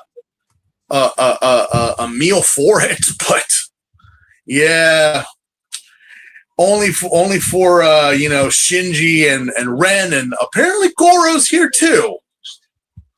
That they run interference and they save the kid, and they're like, yeah, don't worry about it. It's pretty cool to be a Kamen Rider. I'm like, Ren, what are you talking about? What are you saying, Ren? Like, I highly doubt that you guys want, but again, because it's a kid, because it's a child, we have to make it seem like being a Kamen Rider is the coolest thing in the world. Mm-hmm. You know what? I dare this kid to go back, like, before he was born, obviously, to, like, Showa era and tell me that the Kamen Rider is actually a cool, like, you want to be held down by Nazis and mutated into a monstrous grasshopper monster? And that's if you're lucky. That's if you're lucky. Yeah, you might turn into, like, a seahorse monster or a mushroom monster. Or a cockroach monster. You want to be Kamen Rider Shin? That's not a transformation that anyone wants to go through. Mm-hmm. But yeah. And finally, in the last 2 minutes of this episode, we finally get the title reason why we're here. Because we do get to meet the 13th rider. Wait, we only had like 7 or 8. Where are the other ones? We're missing like at least 5 more. Well, there's 13 because I am the 13th. No, you're the 8th. As far as we're concerned, you're the 8th. You're the 8th one. Like, yeah, like you can't assume that we watched the 13 Rider special before watching this show, because when the 13 Rider special aired, we were like 40 episodes into the show. Yeah, I'm like, okay, did we miss some specials, some early internet web videos or something? Like, what? Ryuki, Knight, Raya, Guy, Olja, Zolda, and Scizor. Mm-hmm. 7. 1, 2, 3, 4. 1 Kamen Rider. 2 Kamen Riders. Yeah. One of these things just don't belong here. Yeah. Why are you 13? What is there something that solidifies that you're the 13th one? Why is he the 13th one? Because apparently he shines gold. Because I'm the rider you fight after there's only one left. What in the Hunger Games are you talking about? It's like you don't get to just sit back, let everyone destroy each other, then pick off the exhausted last opponent. So wait a minute. You push the rest of us to fight each other. You're fighting with us. So wait a minute. So as always, Shiro, we know that Shiro, you're the one, and you've just been sitting there. You've been watching. That's why you brought in Oja. That's why you brought in a Sakura. But it's like, this is supposed to be a battle royale, everyone against everybody, and you're just sitting there, and I will take the victor. The victor is tired as all hell, my sire. He cannot fight. That is why I am the best. Undefeated. You're just a fuck boy you're just a bitch is what you are. I am the great. Yeah, because you take on they're all defeated and beaten and bruised, and I think this one is missing a leg. Mm-hmm. But I am the greatest warrior. Uh-huh. Right. Freaking Oja takes out 7 riders by himself. You only have to take out one guy at the end of the day. That hardly seems fair. On IT, if anything, Oja should win. Not because I like the guy. Believe me, I wish he was vented way earlier on, and there were so many opportunities to do it too, and no one took it. And I partially blame Ren for this. But the thing is, it's if we're going based off of kill count, Oja should technically be the winner. Well, it's the same thing with sports and whatnot. You could have an amazing season. You could win all your games and everything like that. You get to the semifinals, to the championship, and if you don't win that, sorry, you're eliminated. You're done. Wait, what? They had a perfect season. They had a perfect, but the team that barely scraped by the skin of their teeth, they get to go. Yeah, that's just the rules. Yeah, that makes no fucking sense. Yeah, I remember in the 2012 Euro Cup, in one of the preliminary brackets, it was Ukraine versus England versus France. And for those of you who don't watch football, when I say football, I mean football. Basically, in the preliminary brackets, you have 3 countries going up against each other, and they do different combinations of 3, where it's A and B fight each other, A and C fight each other, then B and C fight each other. Basically, a win is 2 points, a loss is 0 points, tie is 1 point each. And whoever has the most points after all 3 teams fight each other that is the one that moves on to the next round. And in the World Cup, it's 4 teams, so there's 6 matches in total. But we're focusing on the Euro Cup, but there's only 3. It's Ukraine lost to France 0-2.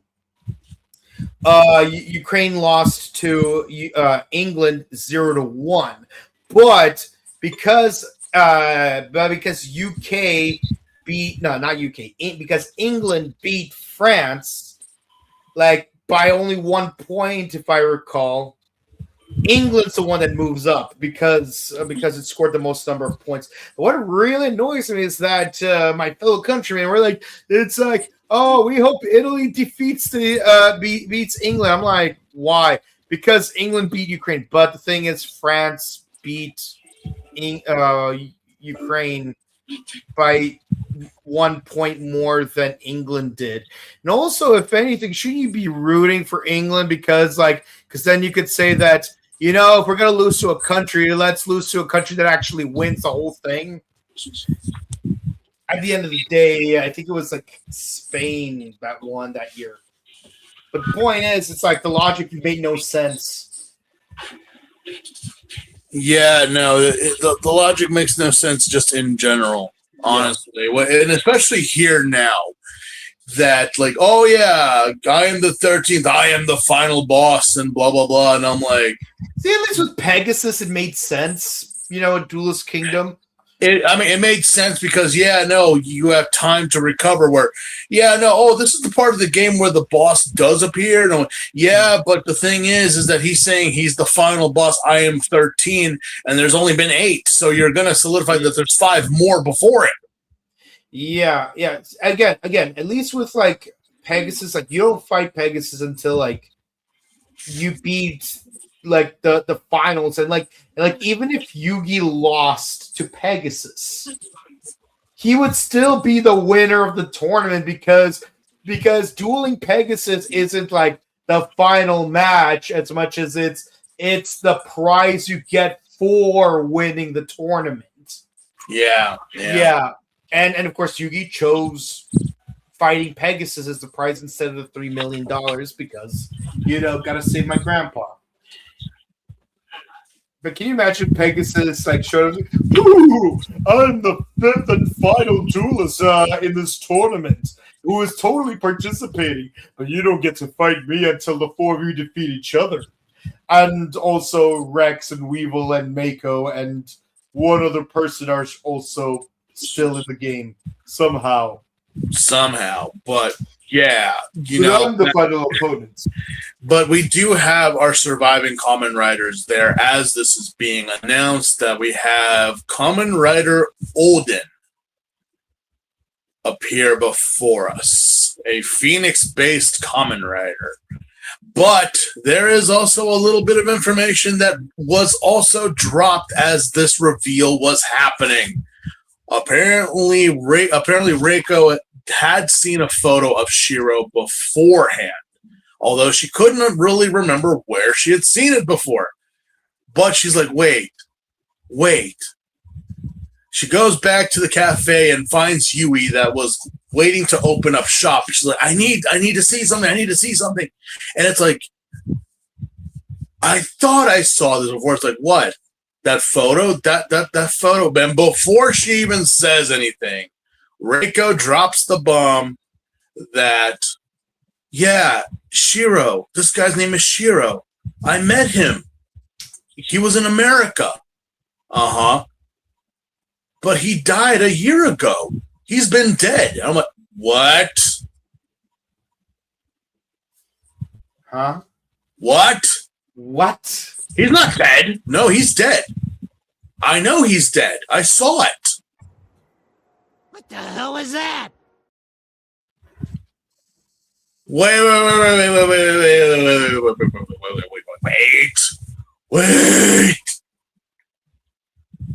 If he's dead, then who's this jerk?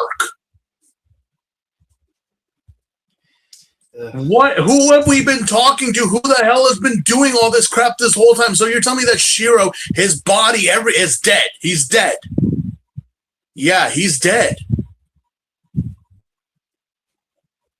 What does this mean for us?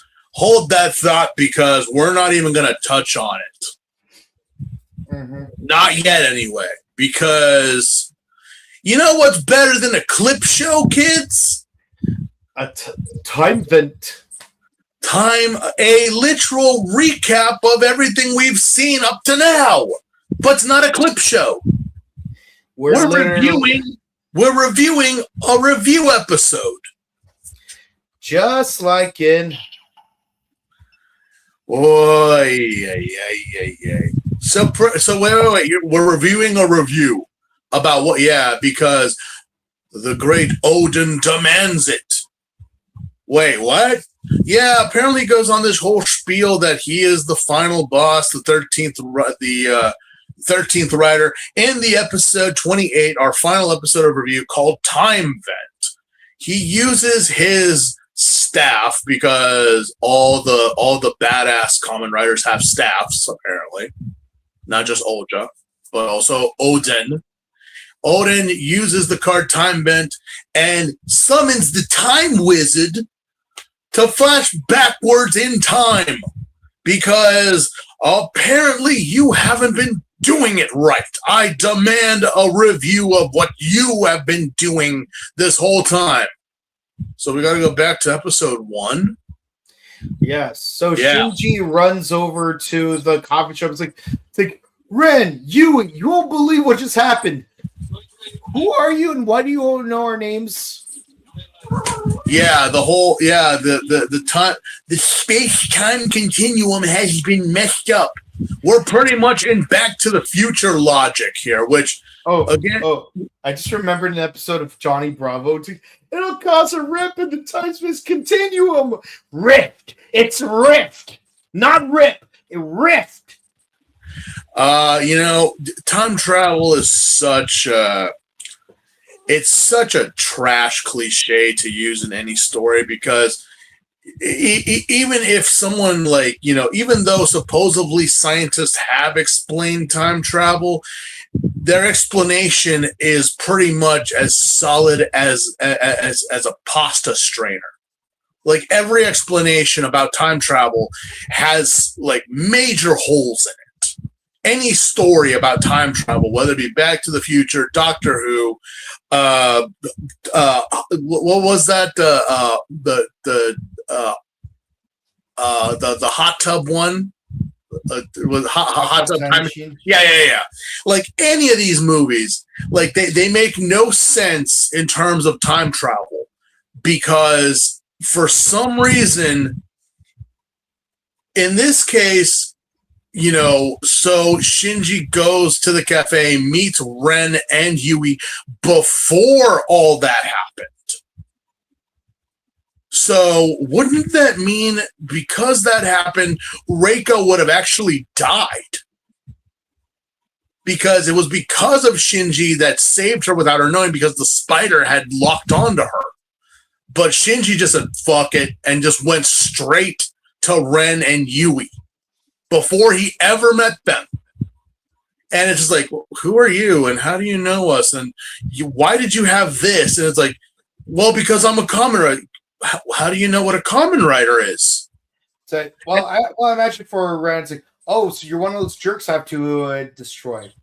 Yeah, and it's like, okay, again, another rift in this time-space continuum, because Ren didn't tell you that until later on. Oh, no, this is episode 0. He's telling you way before this shit. And it's like, wait, but Reiko and Nodoka and everyone else, all these people, what exactly are we doing here? It's the same thing as the time travel logic in Back to the Future. How is it that we're going to make an A line and then there's a B line, but apparently so and so affected it, and he could still go back to the A plot and not the B plot? Mm-hmm. That makes no sense. He should have gone to the B plot. Why was he in A? Well, time travel, timey-wimey, spacey-wacey. Yeah. Fish sticks and custard, It's pretty much it. I'm like, so yeah, Shinji is literally reliving everything from this point. But the thing is, he's aware that he's reliving it all. He's aware of it. He now knows what's going to happen. Which, is that fair? Is it fair for you to send someone back in time with the information that they already have of what is to come? What will that do to the timeline? Will Shinji stop Ren from fighting Scizor? Will Shinji save Scizor? Would he stop Guy from being a jerk? Would he actually keep the people safe and his failures that he has? No, not really. If Shinji had nothing to do with it, it's still gonna happen.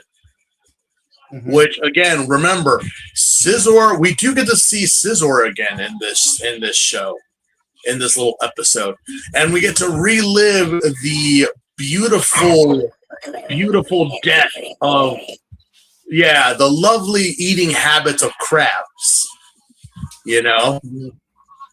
Again, you ever seen a crab eat? It's fucking terrifying, people. You know what else is terrifying? When a crab gets his hands on a kitchen knife. Oh my! I blame the schools. Mm-hmm. I cut you out so bad. You wish I don't cut you out so bad, motherfucker. I got the salt gun, and I got it loaded. I got the salt gun, and it's loaded with Old Bay seasoning. So try me, bitch. I will crab boil your ass right now. Don't think I will, because I will. But yeah, we get an entire review of like literally episode 1 to 27, which, just like the movie that we reviewed before we started this show, what does this have to do with anything? Well, firstly, it shows the futility of Shinji. No matter what he tries to do differently, he still like can't stop the fact that Scissors, Guy, and Raya die.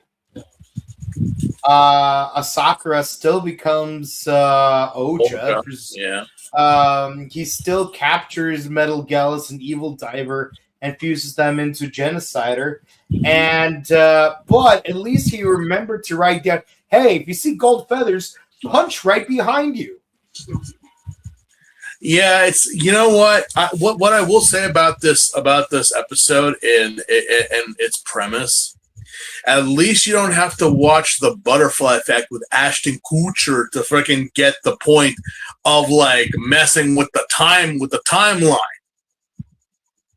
Mm-hmm. Look, man, I don't know why we were pushing Ashton Kutcher so much in the early 2000s, but that movie sucked. Not to mention, I'm like, yeah, the problem's not the girl, the problem's not her brother, the problem's not your friends, it's you. Mm. This is about you, and like, stop messing with what will be. Is time Is time like set in stone? No. Are there? Is destiny a thing? I think we only talk about destiny in a past tense. We don't talk about it in a future sense. Like, you know, it's just like it's like this is my destiny. You're talking about, again, who told you it was your destiny? Who told you this was how it had to have been? You know, destiny said so. You say like it. I mean, regardless, there's some events that will have to happen even though you don't like it. Well, we've seen it many times. Batman, Spider-Man, Superman, any superhero. If you removed that one incident that caused them to go into this path, how would it have turned out? It would have turned out either great, or it would have turned out more so than that. Well, what's really interesting is that the Absolute Universe basically showed that Batman did not need to be rich in order to like become Batman. No, absolutely. I actually do like that, but the Absolute Universe, be as it may, is actually like, wow, what the hell is this crap? What is this? I'm interested. Wow. Yeah, you don't need to be rich to be Batman, but wow. This is more controversial than the infamous Bat Schlong that was in Batman Damned, issue 1, that was reprinted. But I still have my original copy. You know how many lady friends of mine asks to see that book? I'm like, no.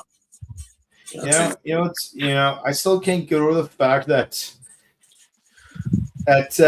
in that Joel Schumacher movie, when he pulls out the Bat credit card, the expiration date says, it says good through forever. Title drop. Anyway, yeah. We literally just get a recap of episode 1 through 27 of Kamen Rider Ryuki. But this time, Ryuki actually lands a hit on Odin. Yeah, the mysterious character Odin, which I'm like, are we going to touch upon the fact that Reiko said that Shiro is Odin, but Shiro is dead? No. Too easy. No, that's too simple. That's too easy. We don't play these games. We have another 20 more episodes to go. We can't just 22, but yeah. We can't just tell. We could just tell you, oh yeah, Shiro's dead. Confirmed, dead, buried, cremated, ashes spread in the sea. That's confirmed. Then who's this jerk? I don't know. He's just probably some mirror monster pretending to be Shiro, I guess. Or it could be Shiro, just you know, like a nega Shiro, a bad Shiro, because it is the mirror world. The mirror world is the polar opposite. If you're a nice guy, you're probably a jerk in the mirror world. Yeah.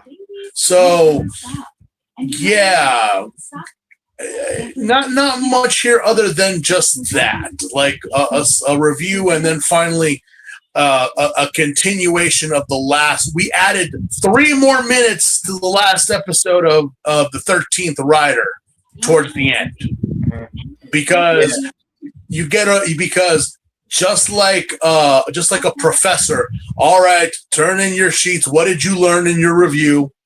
This wasn't actually an attack. This was a pop quiz to see if you learned anything. Shinji, did you learn anything? Yeah, that you're a fucking jerk. You made me relive all that crap all over again. But did you learn anything, Shinji? No. Yeah, you're an asshole. Yeah, now I'm just twice as angry at you. Yeah, I'm twice as angry as you. I'm twice as angry at Ren because we had to see, you know, everything happened twice. And honestly, I'm going to be even more angry on top of that just because I had to sit through a rerun. That's the worst part of it. Yeah. It wasn't even a slightly different version. Heck, the only real change is like people asking, how did I know that something happened when it didn't? Yeah. But other than that, nothing really changed. Same people died in the same order for the same and by the same causes of death. Yeah, no. Again, not much happened. Not much. Yeah. All you did is just use freaking bites of dust. But I'm gonna shine like a crazy diamond, yo. Yeah. So, I'm not saying it's a waste of an episode. What I'm saying is that you could literally just fast forward this episode to like the last 5 minutes, you know, and that would literally sum it all up as to like what you need to know about Odin, the 13th Rider, and what is to come. I'm actually surprised that like it's only Shinji that went through this. Mm-hmm. Not Zolda, not Knight, not Oja, not any of them. I mean, technically, yeah, you could be like, and you were there, and you were there, and you were there, and you're just an asshole. Like, yeah, no, you could, but it's like, wait, so Shinji, what did you learn, or what do you want out of this whole thing? I want to protect it, so you didn't learn anything then. He wants to protect people and the riders because this is just a sick game for your entertainment. You don't care. But remember the words of Adam Lambert. I'm not here for your entertainment. You don't really want to mess with me tonight. Yeah, also, you know, just a little side note, and I have noticed this because obviously, I think it was Outsiders or whatever. I don't really remember. But I remember there was a bit of controversy with Oja, that he looks a little fat. He looks a little fat recently. And the reason for that is that it's the same suit actor who was Oja back in 2002, and he's still playing Oja. Oja in this show is not thin. If you take a good look at Oja when he fights, He's It's thick, yeah. he a thick boy. He has never been thin. He has never been like skinny, like looking at Ryuki or Night Suit actors. Never. So I'm like, you're like, oh, why is Oja fat? Why is he a fat snake? He always has been. He always has been. So shut up. Yeah. It's more cushion for the pushing. Thank you very much. Mm-hmm. Yeah, if anything, the actor looks skinnier now. Yeah, and I'm like, well, what the like? Oh, he's got folds when he's been.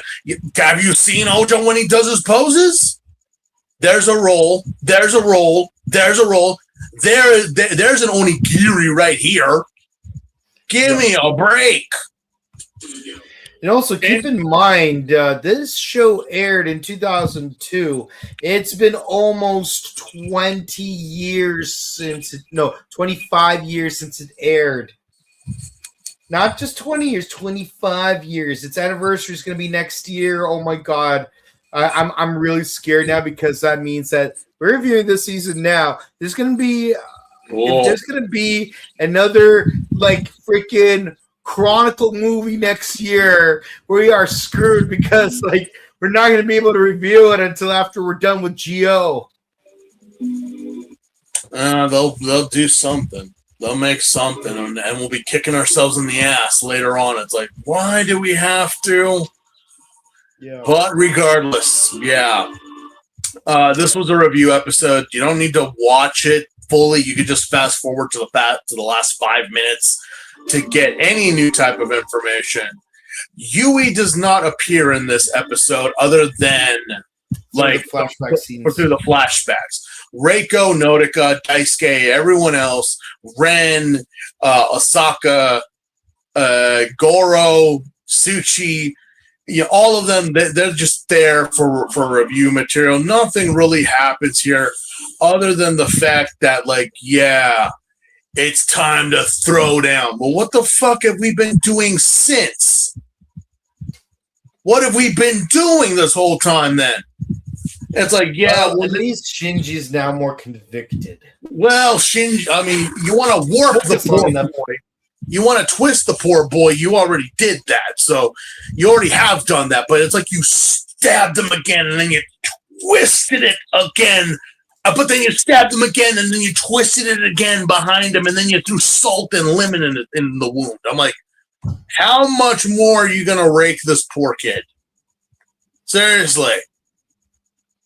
But we end with a light moment because Shiro goes back home and he finds a drawing that his little sister drew for him of them holding hands. And after you yelled at her and said that you were going to kill her, you threatened to kill her if she kept getting involved. And now you're like, my sweet baby sister, how I love you. What?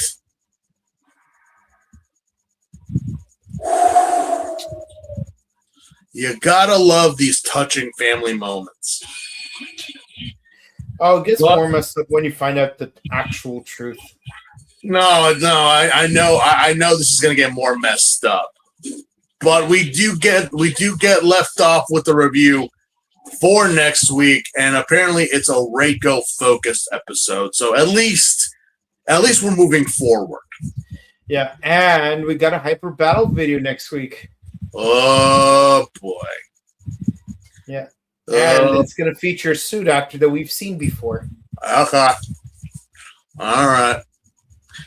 But that's it, ladies and gentlemen, for our review of 26 through 28. 25 through 28. Whatever. And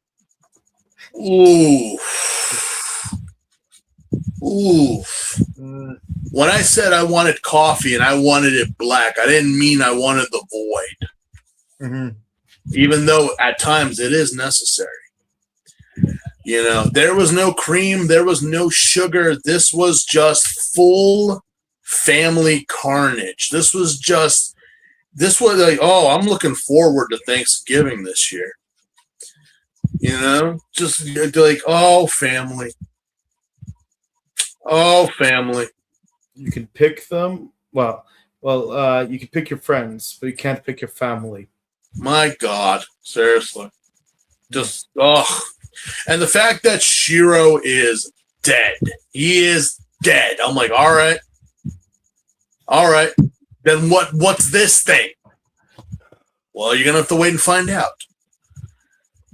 Ooh, in terms of story and progression of the series,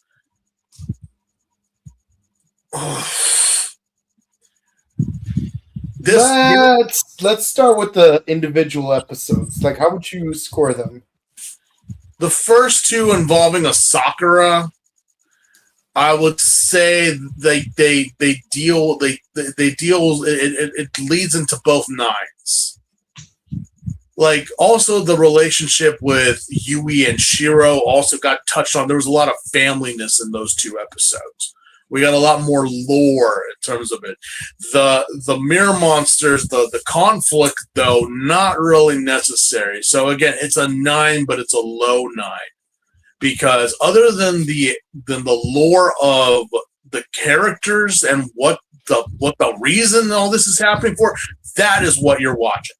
That's what you're watching for. If you want the monsters and all that stuff, that falls under 27 with the Kenny, with the kid.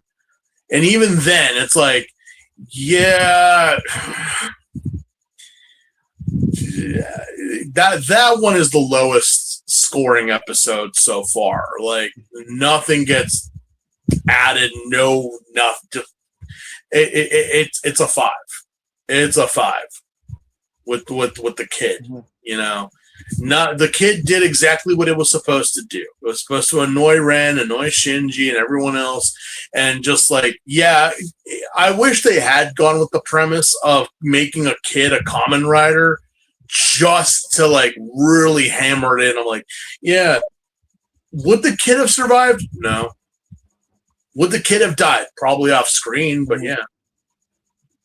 But you guys, again, we're not there yet. We're not there yet. That would have been amazing if they had done it, but I'm like, no, we're not there yet. Yeah, heck, you know, it would have been an interesting story if the kid was a writer, and then Ren and like Ren did not know that the kid was a writer, but like the kid doesn't know that Ren is also a writer. So like in the human world, it's like you got the kid being like Ren's biggest fan. It's like, oh my God, Ren, you're so cool. But then, like in the mirror world, the two of them are fighting each other. And then, like, as for all that Knight sees is like an adult-sized enemy for him to fight, and what the kid sees is an adult-sized enemy for him to fight. But then when Ren defeats the other rider, it's only after that he finds out that it was that little kid that admired him, and then that could like traumatize him. But we don't get that. Or it could have been that whole thing of like, yeah, let's have these two fight, and Ren beats him. But again, he's like, yeah, no, I got rid. But like, let's make the kid like let's show a side of Ren that he actually does care and actually like I don't know, maybe he mentored the kid, maybe the kid was an orphan or something, maybe like something like that, and then the fact that he killed whatever the writer could have been, and it's like they would always meet up somewhere. They would go have ice cream or something, but the kid never showed up. He never showed up. Oh, so you're talking about the Jim Hawkins? Yeah. That Star. Yeah, that was the other thing I was thinking. Yeah, it's like you didn't know, so you destroyed it, and not realizing like you just killed your girlfriend without even knowing it. And it's just like, what? Like, yeah, well, she never showed up. She probably moved on, dude. Oh, the kid probably got adopted or something. Like, no, Ren, you killed a kid. That would have been like a bet. I mean, could they have done it? Maybe. But again, the FCC was already breathing down Toya's necks with this show. So, and obviously you could skip 28, except for the last 5 minutes. You know, because it's not something that we don't already know. And even so, the last 5 minutes is just like, did you learn anything, Shinji? Did you realize that you? I learned that you pissed me off. Did you come to an understanding of what this game is about? Yeah, and fuck you. I'm gonna do what I want to do. And it's like, good for you, Shinji. Good for you. Seriously. Good for you. Because, like, no joke. It's like, you guys are supposed to kill each other and murder each other for my entertainment. But you talk about heroes and saving everyone. Not everyone can be saved. That's because you're not trying hard enough. Ooh, Shinji got sassy. But, yeah. You could skip 28 except for the last 5 minutes. Now we're going to get back on track next week. Yeah. So in total, me, 25 was the 9. It was really fun. 26, 8. Like, I love that Shinji has to deal with the aftermath of, like, basically throwing this random guy into a lion's den, or rather snake pit. But the second half, nothing really interesting happens. Like, yeah, you get a bit of comic relief with, like, oh, why does your card go to you instead of me? But it doesn't really amount to anything. Yeah, episode 27. Yeah, I have to say it's also a 6 because, like, honestly, like, the only part that really mattered was, like, those last 5 minutes. And, like, I'm thinking to myself, like, because, like, again, I've been watching Ryuki in, like, 6 years. So I'm thinking to myself, no, like, not even 6 years. I haven't watched Ryuki in 7 years. It's like, wasn't this the episode where Odin's supposed to show up at the end? But, like, what? Why is this kid here? And it's like, oh, yeah, I forgot. Like, they basically combined these 2 episodes. Like, I really hate the fact that, like, they could have at least make it a 2-parter, right? Because then, like, we could dedicate an entire 15 minutes, no, not 15 minutes, but an entire 12 minutes to the whole Odin encounter instead of just the last 5 minutes. And as for the last episode, I'll give it some more leeway. I had given an 8 because I respect what it's trying to do. But the thing is, it could have been a 10 if they explored it more. Like, can we actively see Shinji try to change destiny and actively failing at it? Because like, we see him try to change it, but it skips ahead, so we don't really see the consequences of his actions. We don't even see how things changed, period. It's like, sure, the same 3 writers die at the end of the day, but the thing is, things had to have played out differently in certain ways. Heck, even Kamen Rider Zets tackled this a lot better. And my apologies haven't been for the past 2, but there was a lot going on. But no, I do get what you mean. Yeah, again, like, this episode could have had a lot of potential, but at the end of the day, they did next to nothing with it, except for a few comic relief moments and a badass moment at the end where he punches Odin. It's like, okay, you punched Odin. What now? I'm like, yeah, he just plays it off like it didn't hurt. I'm like, whatever. But yeah, that is the end of our review. In all honesty, you could watch the first 2 episodes and skip the last 2, except for the last 5 minutes. Yeah. Other than that, the arc is completely over now.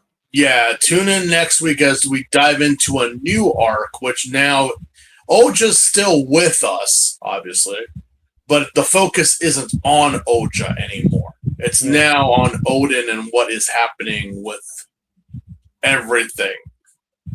Yeah, so really quick, because we are pressed for time, what score would you give the first arc? Like from episode 1 to 28, yeah.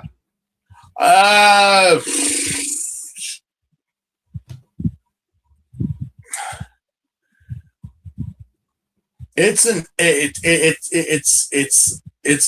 a low 8 because we didn't start getting a lot of situations of like dire need until we hit the 20s. Like, don't get me wrong, we, you know, with Scizor and then, you know, Raya and Zolda and all that stuff. No, they're going through the motions. It wasn't until Oja finally came into play that's when things started to get more heavy and more serious. So, I mean, the beginning of Ryuki could be like, no, it's going, it's doing what it needs to do. When you want to talk about a slow burn, and I don't like using that term, it does apply here, kind of a slow burn, but it's a good slow burn. You're smoking it. You're getting the flavor into the show. Mm-hmm. It might take you some time to appreciate Ryuki, but when you get to this point, you're like, when you get into the 20s, you're like, oh my God, what's next? What's happening? Well, yeah.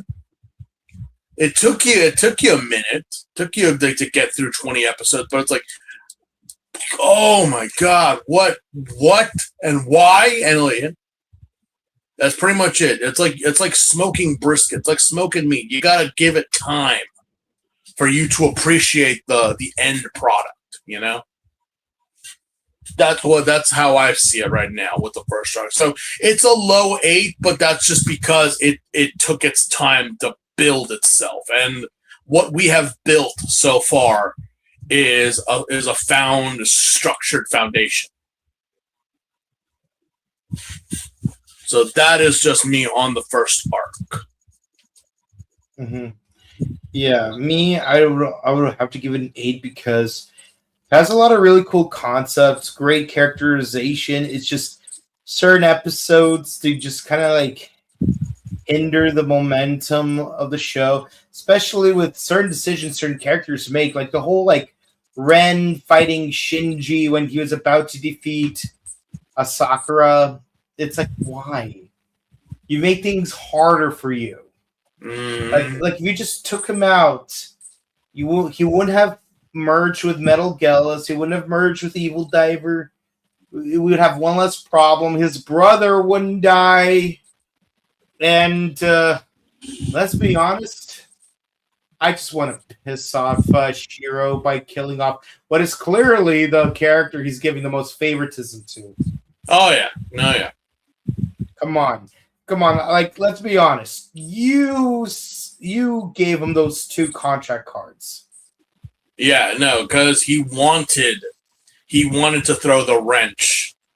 He wanted to throw the obstructed object into the gears of this game.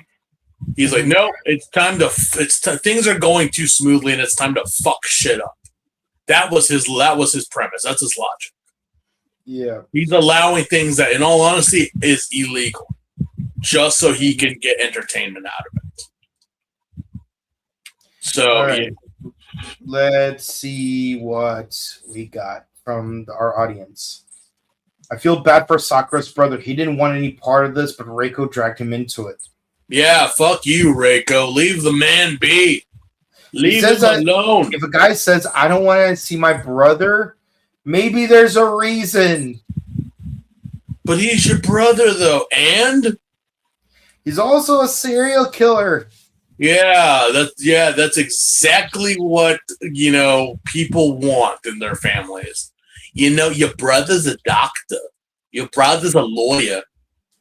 Well, what about my other brother? He's a serial killer, but a famous serial killer. He's not one of those that, he's up there with Jack the Ripper. I bet his mother was happy for him. I'm like, nope. Nope. Mm-hmm. Oh, Reiko. Yeah. I love you a ton within that. I like the Yui created the monster route. It's not too far off, but the actual story is way more convoluted. She has something going on with that. I swear, it's a chicken egg thing. Mm-hmm. Since you brought up finishing Power Ranger, who do you dislike more, Futaro or Kite? I don't know. I'm gonna say I hate them both enough to say that there's real comparing the two is arbitrary. But if I have to say who is further past the threshold, yeah, I'm going to say Kite, because at least Fumaru tries to act like a little kid and have fun with the others. Kite is just a condescending prick the entire time. Like all 7-ish episodes he's there. Like he's just like lecturing everyone. At least when Fumaru said that Gao Wai was being lame when she was struggling to defeat that one org, at least like it was played for laughs, like, oh, he's a little kid, he's supposed to be impressed by superheroes, but you as a superhero are not impressing him. But, you know, again, both of them are still like irritating. They're both frustrating. They were both in the wrong for like taking the Zords away, and they're both like, "Oh yeah, no, I'm gonna leave the Zords with you guys because it's like you guys don't need me around anymore. Like I'm just gonna leave and do nothing. I might show up for the movie version, but that's it. They did the same thing in America, and how many people were mad at that? Like, the Sentai would never do. That's exactly what the Sentai did. I was hoping the Sentai would do it better, at least. Because here's the thing. Here's the thing. You don't know what changes are made and what changes are not made. And I will even say this. I liked Taylor more than Goro. I'll even say I like Danny more than Akish. No, not Akish. I like Danny more than Satoru.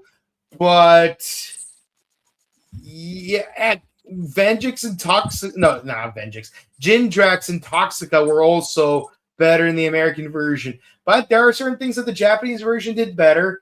But I was hoping Fumaru would have been one of those things, and the margin isn't very wide. No. Yeah. Yeah. And not to hate on either of the child actors, but you guys were dealt a really bad hand writing-wise. Mm-hmm. Yeah. It's funny how you guys cover both Zets and Ryuki, and they both involve a time reset. But at least with Zets, it was all bullshit. It was a dream. None of it happened, which still kind of pisses me off. But this was unnecessary. This was totally unnecessary. I'm like, we are going to review everything again. And I'm like, why? Because we need to make an episode. Okay. Yeah. I think we're about done here. Yeah. Well, yeah. All right. We're halfway through. Well, slightly more than halfway through because the entire season, including the movie and special, are 13 streams, and we're 7 streams in, so we're more than halfway there. The show is also only 50 episodes, so we're definitely more than halfway there in terms of TV episodes. mm-hmm. But with that said, it's like, okay, let's hope we get things a little bit more serious. If you enjoy it, please be sure to comment, like, and subscribe to us on YouTube, Facebook, Twitter, Instagram. Ding the bell icon, stay notified for our latest videos. It's your videos because it helps us out with the algorithm. We discuss Kamen Rider Ryuki, Kamen Rider Zets, Ultraman Cosmos. We're almost at the end. We only have 5 more episodes and 2 movies to go. And Super Space Sheriff Gavan Infinity. Additionally, we recently did an interview with Dan Ewing. You can watch it on Facebook. And tomorrow, as of the time of this recording, Monday, May 18th, 5 p.m. Pacific, 8 Eastern, we will be interviewing Chance Perez, who played Javi in Power Rangers Dino Fury and Cosmic Fury. Yes, he was a Black Ranger for 3 whole seasons, and he's going to be on our channel, so stick around. Facebook only. If you want to say hi to him, do it on our Facebook live stream. Your comments will be posted on that live stream. If you have any questions for him, you know what to do. Until next time, check out our sister channel, The Buttery Show, and you can go to. We will be at Power Morphicon on August 28th.